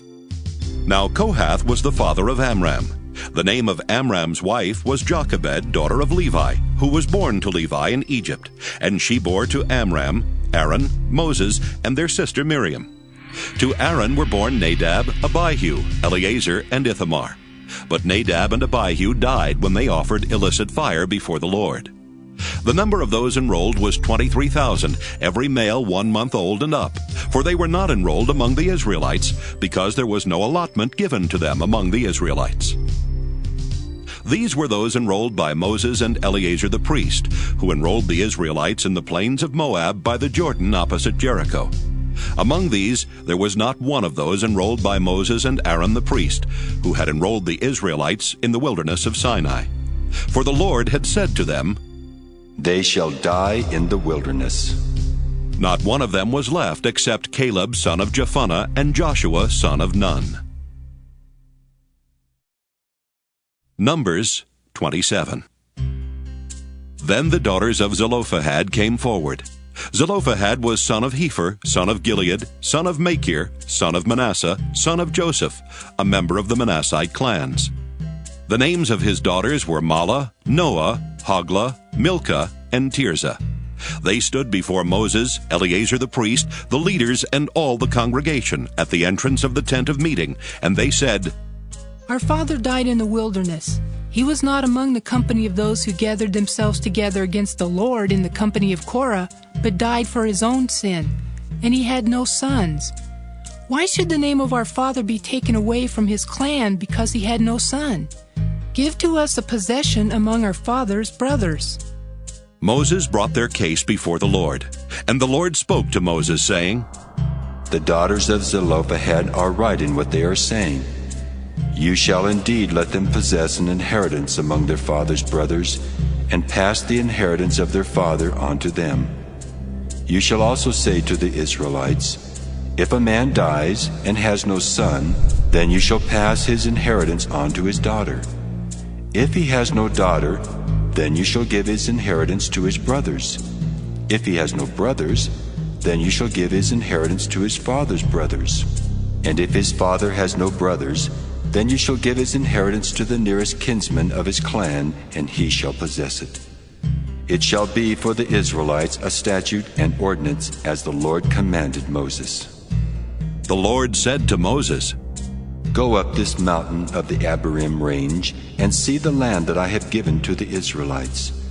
When you have seen it, you also shall be gathered to your people as your brother Aaron was, because you rebelled against my word in the wilderness of Zin when the congregation quarreled with me. You did not show my holiness before their eyes at the waters." These are the waters of Meribah of Kadesh in the wilderness of Zin. Moses spoke to the Lord, saying, "Let the Lord, the God of the spirits of all flesh, appoint someone over the congregation who shall go out before them and come in before them, who shall lead them out and bring them in, so that the congregation of the Lord may not be like sheep without a shepherd." So the Lord said to Moses, "Take Joshua son of Nun, a man in whom is the Spirit, and lay your hand upon him. Have him stand before Eleazar the priest and all the congregation, and commission him in their sight. You shall give him some of your authority, so that all the congregation of the Israelites may obey. But he shall stand before Eleazar the priest, who shall inquire for him by the decision of the Urim before the Lord. At his word they shall go out, and at his word they shall come in, both he and all the Israelites with him, the whole congregation." So Moses did as the Lord commanded him. He took Joshua and had him stand before Eleazar the priest and the whole congregation. He laid his hands on him and commissioned him, as the Lord had directed through Moses. Numbers 28. The Lord spoke to Moses, saying, "Command the Israelites and say to them, my offering, the food for my offerings by fire, my pleasing odor you shall take care to offer to me at its appointed time. And you shall say to them, This is the offering by fire that you shall offer to the Lord: 2 male lambs a year old without blemish, daily as a regular offering. 1 lamb you shall offer in the morning, and the other lamb you shall offer at twilight. Also 1/10 of an ephah of choice flour for a grain offering, mixed with 1/4 of a hin of beaten oil. It is a regular burnt offering, ordained at Mount Sinai for a pleasing odor, an offering by fire to the Lord. Its drink offering shall be 1/4 of a hin for each lamb. In the sanctuary you shall pour out a drink offering of strong drink to the Lord. The other lamb you shall offer at twilight, with a grain offering and a drink offering like the one in the morning. You shall offer it as an offering by fire, a pleasing odor to the Lord. On the Sabbath day, 2 male lambs a year old without blemish, and 2/10 of an ephah of choice flour for a grain offering, mixed with oil, and its drink offering. This is the burnt offering for every Sabbath, in addition to the regular burnt offering and its drink offering. At the beginnings of your months, you shall offer a burnt offering to the Lord: 2 young bulls, 1 ram, 7 male lambs a year old without blemish, also 3/10 of an ephah of choice flour for a grain offering, mixed with oil for each bull, and 2/10 of choice flour for a grain offering, mixed with oil, for the 1 ram, and 1/10 of choice flour mixed with oil as a grain offering for every lamb, a burnt offering of pleasing odor, an offering by fire to the Lord. Their drink offerings shall be 1/2 a hin of wine for a bull, 1/3 of a hin for a ram, and 1/4 of a hin for a lamb. This is the burnt offering of every month throughout the months of the year. And there shall be 1 male goat for a sin offering to the Lord. It shall be offered in addition to the regular burnt offering and its drink offering. On the 14th day of the first month there shall be a Passover offering to the Lord. And on the 15th day of this month is a festival. 7 days shall unleavened bread be eaten. On the first day there shall be a holy convocation. You shall not work at your occupations. You shall offer an offering by fire, a burnt offering to the Lord: 2 young bulls, 1 ram, and 7 male lambs a year old. See that they are without blemish. Their grain offering shall be of choice flour mixed with oil. 3/10 of an ephah shall you offer for a bull, and 2/10 for a ram. 1/10 shall you offer for each of the 7 lambs. Also 1 male goat for a sin offering, to make atonement for you. You shall offer these in addition to the burnt offering of the morning, which belongs to the regular burnt offering. In the same way you shall offer daily, for 7 days, the food of an offering by fire, a pleasing odor to the Lord. It shall be offered in addition to the regular burnt offering and its drink offering. And on the 7th day you shall have a holy convocation. You shall not work at your occupations. On the day of the first fruits, when you offer a grain offering of new grain to the Lord at your festival of weeks, you shall have a holy convocation. You shall not work at your occupations. You shall offer a burnt offering, a pleasing odor to the Lord: 2 young bulls, 1 ram, 7 male lambs a year old. Their grain offering shall be of choice flour mixed with oil: 3/10 of an ephah for each bull, 2/10 for 1 ram, 1/10 for each of the 7 lambs, with 1 male goat to make atonement for you. In addition to the regular burnt offering with its grain offering, you shall offer them and their drink offering. They shall be without blemish. Numbers 29. On the first day of the 7th month you shall have a holy convocation. You shall not work at your occupations. It is a day for you to blow the trumpets, and you shall offer a burnt offering, a pleasing odor to the Lord: 1 young bull, 1 ram, 7 male lambs a year old without blemish. Their grain offerings shall be of choice flour mixed with oil: 3/10 of 1 ephah for the bull, 2/10 for the ram, and 1/10 for each of the 7 lambs, with 1 male goat for a sin offering, to make atonement for you. These are in addition to the burnt offering of the new moon and its grain offering, and the regular burnt offering and its grain offering, and their drink offerings, according to the ordinance for them, a pleasing odor, an offering by fire to the Lord. On the 10th day of this 7th month you shall have a holy convocation, and deny yourselves. You shall do no work. You shall offer a burnt offering to the Lord, a pleasing odor, 1 young bull, 1 ram, 7 male lambs a year old. They shall be without blemish. Their grain offering shall be of choice flour mixed with oil, 3/10 of an ephah for the bull, 2/10 for the 1 ram, 1/10 for each of the 7 lambs, with 1 male goat for a sin offering, in addition to the sin offering of atonement, and the regular burnt offering, and its grain offering, and their drink offerings. On the 15th day of the 7th month, you shall have a holy convocation. You shall not work at your occupations. You shall celebrate a festival to the Lord 7 days. You shall offer a burnt offering, an offering by fire, a pleasing odor to the Lord, 13 young bulls, 2 rams, 14 male lambs a year old. They shall be without blemish. Their grain offering shall be of choice flour mixed with oil, 3/10 of an ephah for each of the 13 bulls, 2/10 for each of the 2 rams, and 1/10 for each of the 14 lambs. Also 1 male goat for a sin offering, in addition to the regular burnt offering, its grain offering, and its drink offering. On the 2nd day, 12 young bulls, 2 rams, 14 male lambs a year old without blemish, with a grain offering and the drink offerings for the bulls, for the rams, and for the lambs, as prescribed in accordance with their number. Also 1 male goat for a sin offering, in addition to the regular burnt offering, and its grain offering, and their drink offerings. On the 3rd day, 11 bulls, 2 rams, 14 male lambs a year old without blemish, with the grain offering and the drink offerings for the bulls, for the rams, and for the lambs, as prescribed in accordance with their number.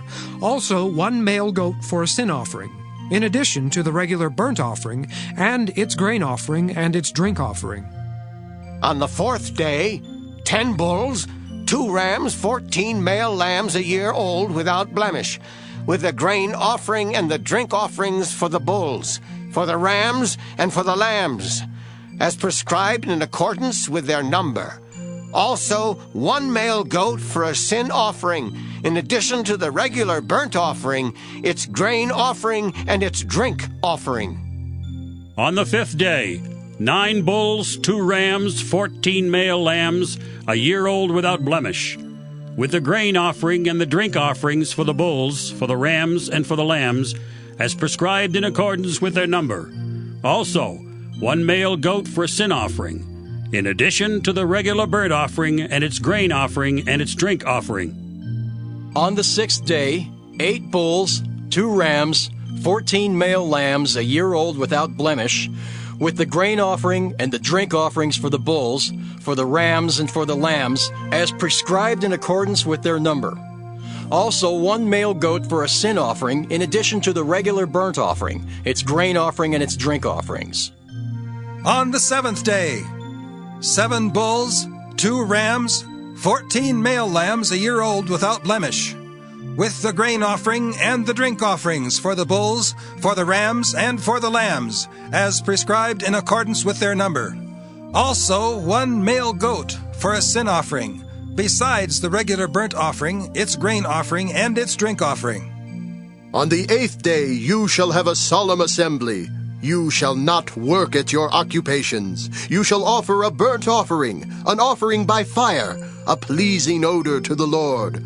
1 bull, 1 ram, 7 male lambs a year old without blemish, and the grain offering and the drink offerings for the bull, for the ram, and for the lambs, as prescribed in accordance with their number. Also 1 male goat for a sin offering, in addition to the regular burnt offering, and its grain offering, and its drink offering.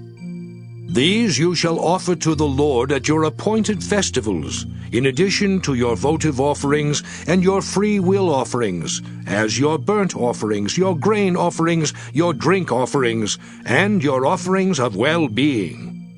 So Moses told the Israelites everything, just as the Lord had commanded Moses.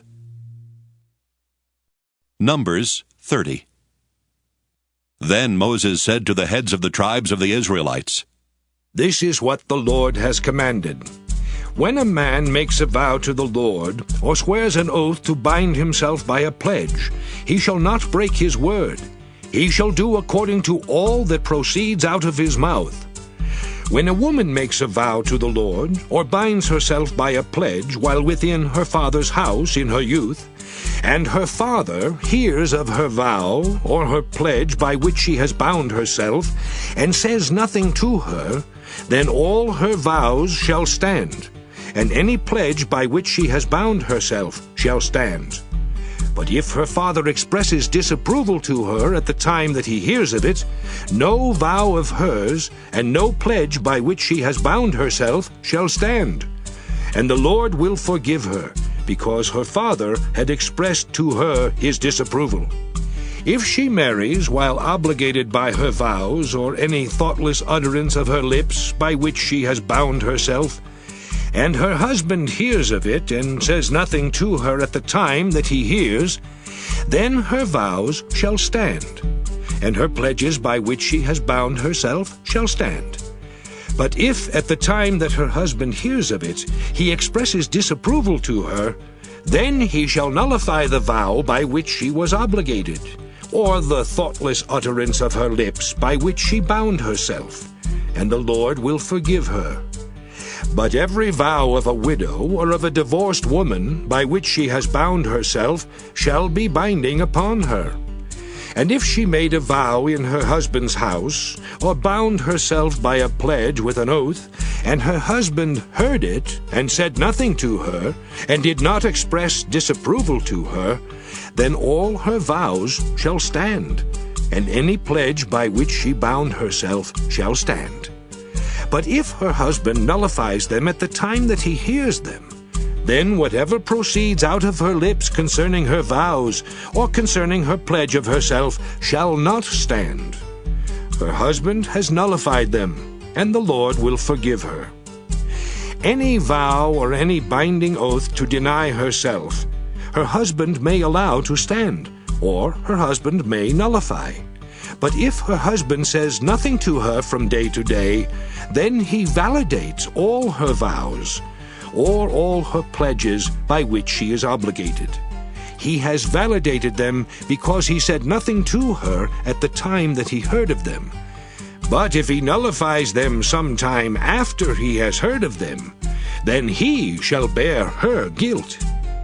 These are the statutes that the Lord commanded Moses concerning a husband and his wife, and a father and his daughter, while she is still young and in her father's house. Numbers 31. The Lord spoke to Moses, saying, Avenge the Israelites on the Midianites. Afterward ye shall be gathered to your people. So Moses said to the people, Arm some of your number for the war, so that they may go against Midian to execute the Lord's vengeance on Midian. You shall send 1,000 from each of the tribes of Israel to the war. So out of the thousands of Israel, 1,000 from each tribe were conscripted, 12,000 armed for battle. Moses sent them to the war, 1,000 from each tribe, along with Phinehas, son of Eleazar the priest, with the vessels of the sanctuary and the trumpets for sounding the alarm in his hand. They did battle against Midian as the Lord had commanded Moses, and killed every male. They killed the kings of Midian, Evi, Rechem, Zur, Hur, and Reba, the 5 kings of Midian, in addition to others who were slain by them. And they also killed Balaam, son of Beor, with the sword. The Israelites took the women of Midian and their little ones captive, and they took all their cattle, their flocks, and all their goods as booty. All their towns where they had settled, and all their encampments they burned. But they took all the spoil and all the booty, both people and animals. Then they brought the captives and the booty and the spoil to Moses, to Eleazar the priest, and to the congregation of the Israelites at the camp on the plains of Moab by the Jordan at Jericho. Moses, Eleazar the priest, and all the leaders of the congregation went to meet them outside the camp. Moses became angry with the officers of the army, the commanders of thousands and the commanders of hundreds, who had come from service in the war. Moses said to them, Have you allowed all the women to live? These women here, on Balaam's advice, made the Israelites act treacherously against the Lord in the affair of Peor, so that the plague came upon the congregation of the Lord. Now therefore kill every male among the little ones, and kill every woman who has known a man by sleeping with him. But all the young girls who have not known a man by sleeping with him, keep alive for yourselves. Camp outside the camp 7 days. Whoever of you has killed any person or touched a corpse, purify yourselves and your captives on the 3rd and on the 7th day. You shall purify every garment, every article of skin, everything made of goat's hair, and every article of wood. Eleazar the priest said to the troops who had gone to battle, This is the statute of the law that the Lord has commanded Moses. Gold, silver, bronze, iron, tin, and lead, everything that can withstand fire, shall be passed through fire, and it shall be clean. Nevertheless, it shall also be purified with the water for purification, and whatever cannot withstand fire shall be passed through the water. You must wash your clothes on the 7th day, and you shall be clean. Afterward you may come into the camp. The Lord spoke to Moses, saying, You and Eleazar the priest and the heads of the ancestral houses of the congregation make an inventory of the booty captured, both human and animal. Divide the booty into 2 parts between the warriors who went out to battle and all the congregation. From the share of the warriors who went out to battle, set aside as tribute for the Lord 1 item out of every 500, whether persons, oxen, donkeys, sheep, or goats. Take it from their half and give it to Eleazar the priest as an offering to the Lord. But from the Israelites' half you shall take 1 out of every 50, whether persons, oxen, donkeys, sheep, or goats, all the animals, and give them to the Levites who have charge of the tabernacle of the Lord. Then Moses and Eleazar the priest did as the Lord had commanded Moses.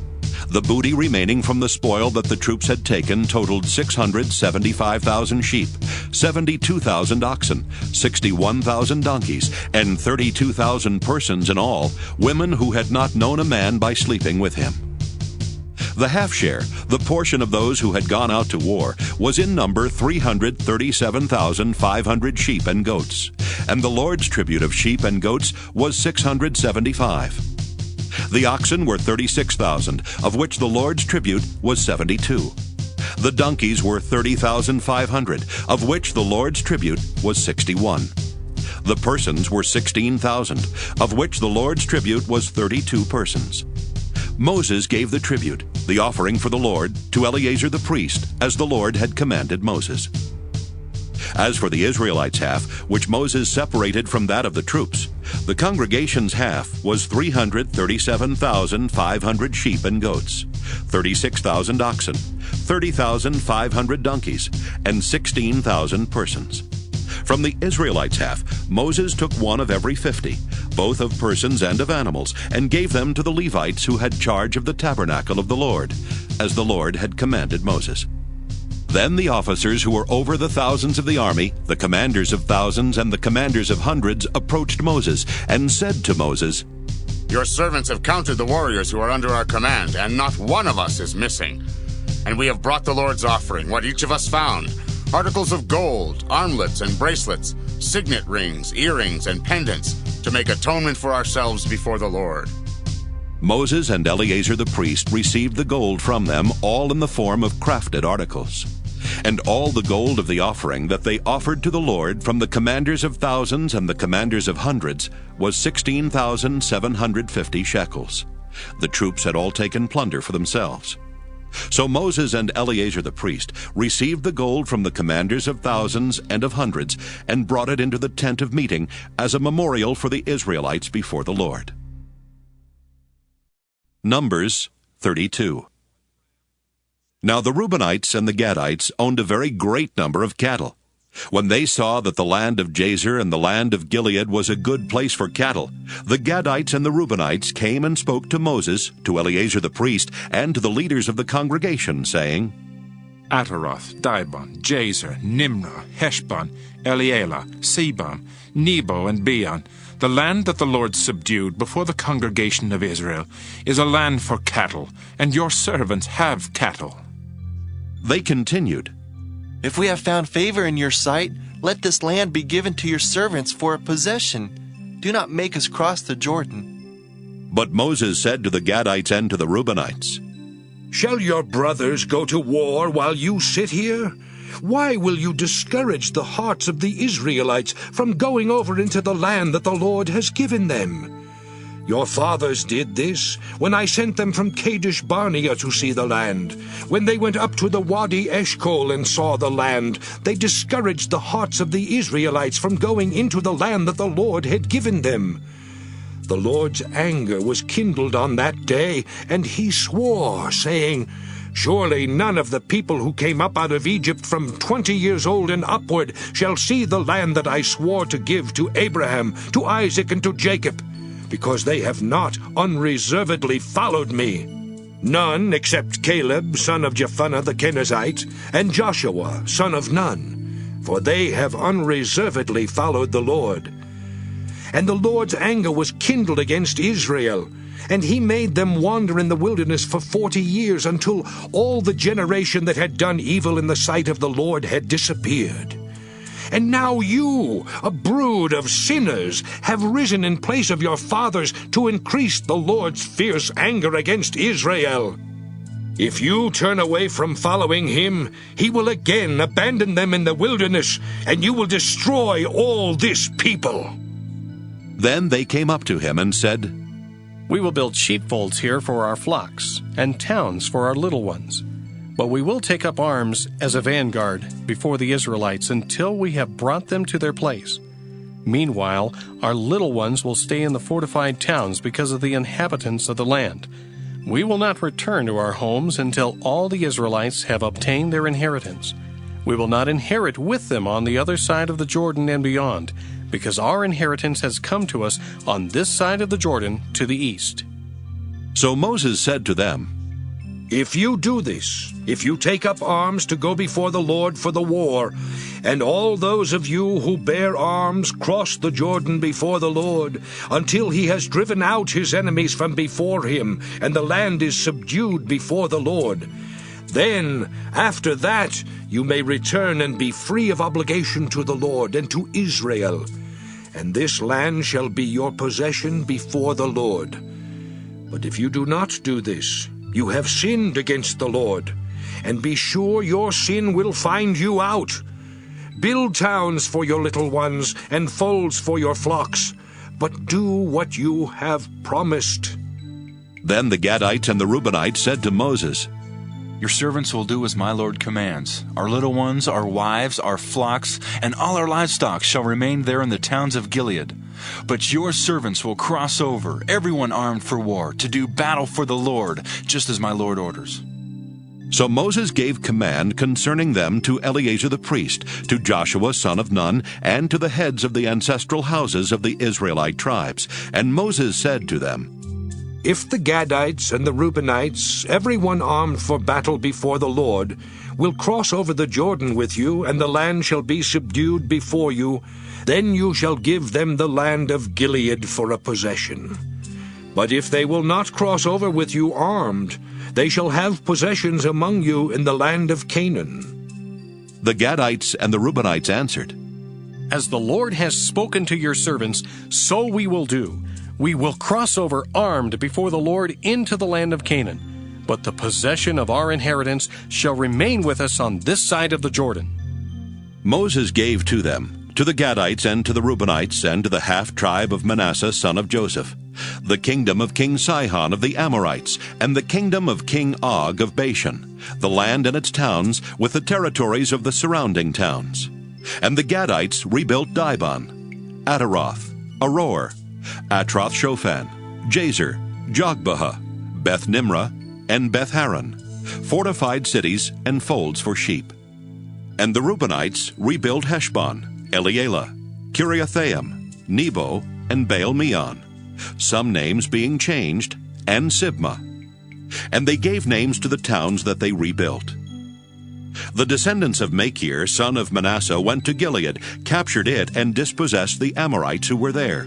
So Moses gave Gilead to Machir, son of Manasseh, and he settled there. Jair, son of Manasseh, went and captured their villages and renamed them Havoth-Jair, and Noba went and captured Kenath and its villages and renamed it Noba after himself. Numbers 33.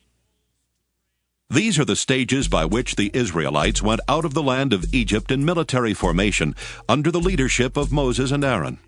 Moses wrote down their starting points, stage by command of the Lord. And these are their stages according to their starting places. They set out from Ramesses in the first month, on the 15th day of the first month. On the day after the Passover, the Israelites went out boldly in the sight of all the Egyptians, while the Egyptians were burying all their firstborn, whom the Lord had struck down among them. The Lord executed judgments even against their gods. So the Israelites set out from Ramesses and camped at Succoth. They set out from Succoth and camped at Etham, which is on the edge of the wilderness. They set out from Etham and turned back to Pi-hahiroth, which faces Baal-zephon, and they camped before Migdol. They set out from Pi-hahiroth, passed through the sea into the wilderness, went a 3 days' journey in the wilderness of Etham, and camped at Marah. They set out from Marah and came to Elim. At Elim there were 12 springs of water and 70 palm trees, and they camped there. They set out from Elim and camped by the Red Sea. They set out from the Red Sea and camped in the wilderness of Sin. They set out from the wilderness of Sin and camped at Dophkah. They set out from Dophkah and camped at Alush. They set out from Alush and camped at Rephidim, where there was no water for the people to drink. They set out from Rephidim and camped in the wilderness of Sinai. They set out from the wilderness of Sinai and camped at Kibroth-Hattaavah. They set out from Kibroth-Hattaavah and camped at Hazeroth. They set out from Hazeroth and camped at Rithmah. They set out from Rithmah and camped at Rimmon-Perez. They set out from Rimmon-Perez and camped at Libnah. They set out from Libnah and camped at Rissah. They set out from Rissah and camped at Kehelatha. They set out from Kehelatha and camped at Mount Shepher. They set out from Mount Shepher and camped at Harada. They set out from Harada and camped at Makheloth. They set out from Makheloth and camped at Tahath. They set out from Tahath and camped at Terah. They set out from Terah and camped at Mithkah. They set out from Mithkah and camped at Hashmonah. They set out from Hashmonah and camped at Moseroth. They set out from Moseroth and camped at Beni-Jaakan. They set out from Beni-Jaakan and camped at Hor-Haggidgad. They set out from Hor-Haggidgad and camped at Jotbatha. They set out from Jotbatha and camped at Abrona. They set out from Abrona and camped at Ezion-Geber. They set out from Ezion-Geber and camped in the wilderness of Zin, that is Kadesh. They set out from Kadesh and camped at Mount Hor on the edge of the land of Edom. Aaron the priest went up Mount Hor at the command of the Lord and died there in the 40th year after the Israelites had come out of the land of Egypt on the first day of the 5th month. Aaron was 123 years old when he died on Mount Hor.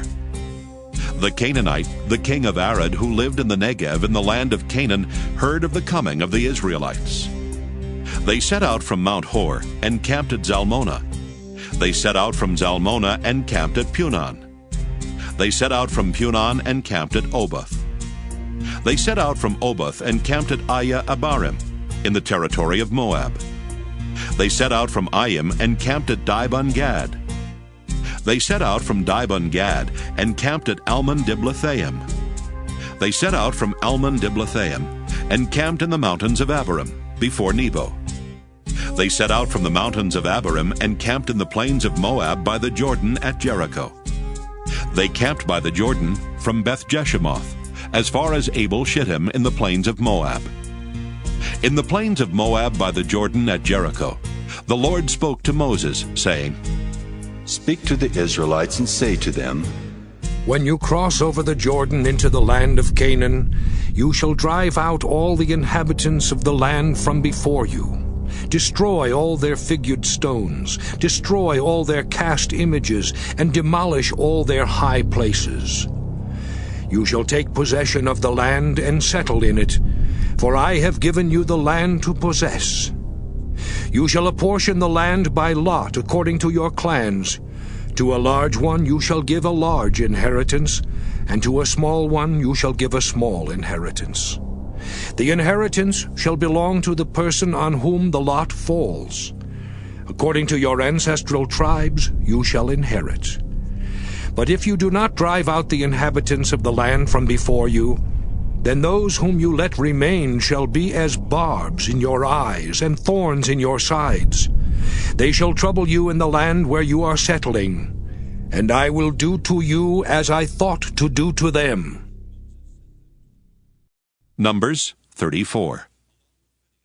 The Lord spoke to Moses, saying, Command the Israelites and say to them, When you enter the land of Canaan, this is the land that shall fall to you for an inheritance, the land of Canaan, defined by its boundaries.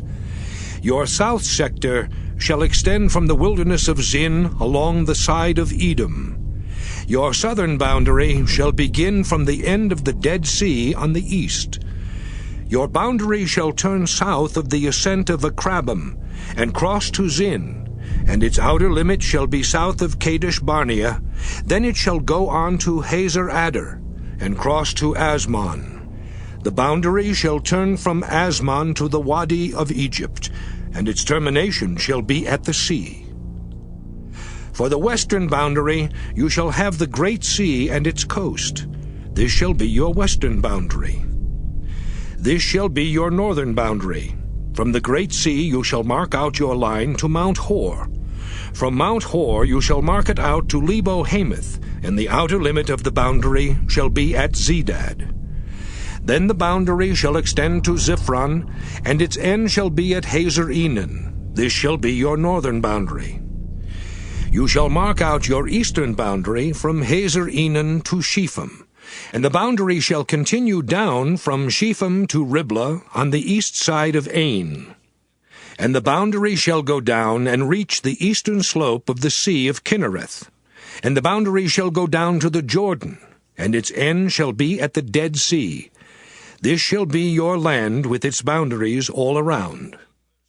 Moses commanded the Israelites, saying, This is the land that you shall inherit by lot, which the Lord has commanded to give to the 9 tribes and to the half-tribe. For the tribe of the Reubenites by their ancestral houses, and the tribe of the Gadites by their ancestral houses, have taken their inheritance, and also the half-tribe of Manasseh. The 2 tribes and the half-tribe have taken their inheritance beyond the Jordan at Jericho eastward, toward the sunrise. The Lord spoke to Moses, saying, These are the names of the men who shall apportion the land to you for inheritance, the priest Eleazar and Joshua son of Nun. You shall take 1 leader of every tribe to apportion the land for inheritance. These are the names of the men. Of the tribe of Judah, Caleb son of Jephunneh. Of the tribe of the Simeonites, Shemuel son of Ammihud. Of the tribe of Benjamin, Elidad son of Kislon. Of the tribe of the Danites, a leader, Buckai son of Joglai. Of the Josephites, of the tribe of the Manassites, a leader, Haniel son of Ephod. And of the tribe of the Ephraimites, a leader, Kemuel son of Shiftan. Of the tribe of the Zebulunites, a leader, Elizaphan son of Parnak. Of the tribe of the Issacharites, a leader, Paltiel son of Azan. And of the tribe of the Asherites, a leader, Ahihud son of Shalomai. Of the tribe of the Naphtalites, a leader, Pedahel son of Ammihud. These were the ones whom the Lord commanded to apportion the inheritance for the Israelites in the land of Canaan. Numbers 35. In the plains of Moab by the Jordan at Jericho, the Lord spoke to Moses, saying, Command the Israelites to give from the inheritance that they possess towns for the Levites to live in. You shall also give to the Levites pasture lands surrounding the towns. The towns shall be theirs to live in, and their pasture lands shall be for their cattle, for their livestock, and for all their animals. The pasture lands of the towns, which you shall give to the Levites, shall reach from the wall of the town outward 1,000 cubits all around. You shall measure outside the town for the east side 2,000 cubits, for the south side 2,000 cubits, for the west side 2,000 cubits, and for the north side 2,000 cubits, with the town in the middle. This shall belong to them as pasture land for their towns.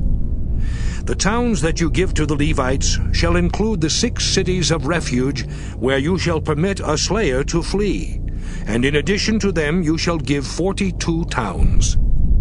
The towns that you give to the Levites shall total 48 with their pasture lands. And as for the towns that you shall give from the possession of the Israelites, from the larger tribes you shall take many, and from the smaller tribes you shall take few. Each in proportion to the inheritance that it obtains shall give of its towns to the Levites. The Lord spoke to Moses, saying, Speak to the Israelites and say to them, When you cross the Jordan into the land of Canaan, then you shall select cities to be cities of refuge for you, so that a slayer who kills a person without intent may flee there. The cities shall be for you a refuge from the avenger, so that the slayer may not die until there is a trial before the congregation. The cities that you designate shall be 6 cities of refuge for you. You shall designate 3 cities beyond the Jordan, and 3 cities in the land of Canaan, to be cities of refuge. These 6 cities shall serve as refuge for the Israelites, for the resident or transient alien among them, so that anyone who kills a person without intent may flee there. But anyone who strikes another with an iron object, and death ensues, is a murderer. The murderer shall be put to death. Or anyone who strikes another with a stone in hand that could cause death, and death ensues, is a murderer. The murderer shall be put to death.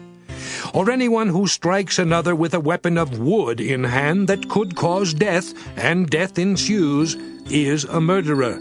The murderer shall be put to death. The avenger of blood is the one who shall put the murderer to death. When they meet, the avenger of blood shall execute the sentence. Likewise, if someone pushes another from hatred, or hurls something at another lying in wait, and death ensues, or in enmity strikes another with the hand, and death ensues, then the one who struck the blow shall be put to death. That person is a murderer. The avenger of blood shall put the murderer to death when they meet. But if someone pushes another suddenly without enmity, or hurls any object without lying in wait, or while handling any stone that could cause death, unintentionally drops it on another, and death ensues, though they were not enemies and no harm was intended, then the congregation shall judge between the slayer and the avenger of blood, in accordance with these ordinances. And the congregation shall rescue the slayer from the avenger of blood. Then the congregation shall send the slayer back to the original city of refuge. The slayer shall live in it until the death of the high priest who was anointed with the holy oil. But if the slayer shall at any time go outside the bounds of the original city of refuge, and is found by the avenger of blood outside the bounds of the city of refuge, and is killed by the avenger, no blood guilt shall be incurred. For the slayer must remain in the city of refuge until the death of the high priest. But after the death of the high priest, the slayer may return home. These things shall be a statute and ordinance for you throughout your generations wherever you live. If anyone kills another, the murderer shall be put to death on the evidence of witnesses. But no one shall be put to death on the testimony of a single witness. Moreover, you shall accept no ransom for the life of a murderer who is subject to the death penalty. A murderer must be put to death. Nor shall you accept ransom for one who has fled to a city of refuge, enabling the fugitive to return to live in the land before the death of the high priest. You shall not pollute the land in which you live, for blood pollutes the land, and no expiation can be made for the land, for the blood that is shed in it, except by the blood of the one who shed it. You shall not defile the land in which you live, in which I also dwell. For I, the Lord, dwell among the Israelites. Numbers 36. The heads of the ancestral houses of the clans of the descendants of Gilead, son of Machir, son of Manasseh, of the Josephite clans, came forward and spoke in the presence of Moses and the leaders, the heads of the ancestral houses of the Israelites. They said, The Lord commanded my Lord to give the land for inheritance by lot to the Israelites. And my Lord was commanded by the Lord to give the inheritance of our brother Zelophehad to his daughters. But if they are married into another Israelite tribe, then their inheritance will be taken from the inheritance of our ancestors and added to the inheritance of the tribe into which they marry. So it will be taken away from the allotted portion of our inheritance.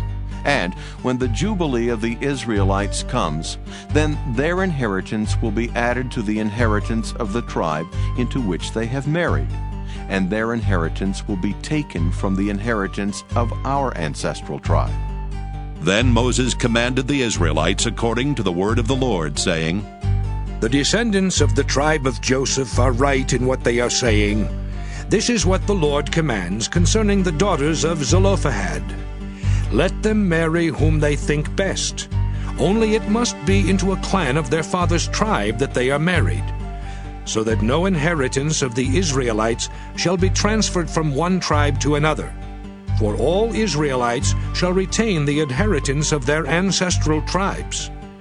Every daughter who possesses an inheritance in any tribe of the Israelites shall marry one from the clan of her father's tribe, so that all Israelites may continue to possess their ancestral inheritance.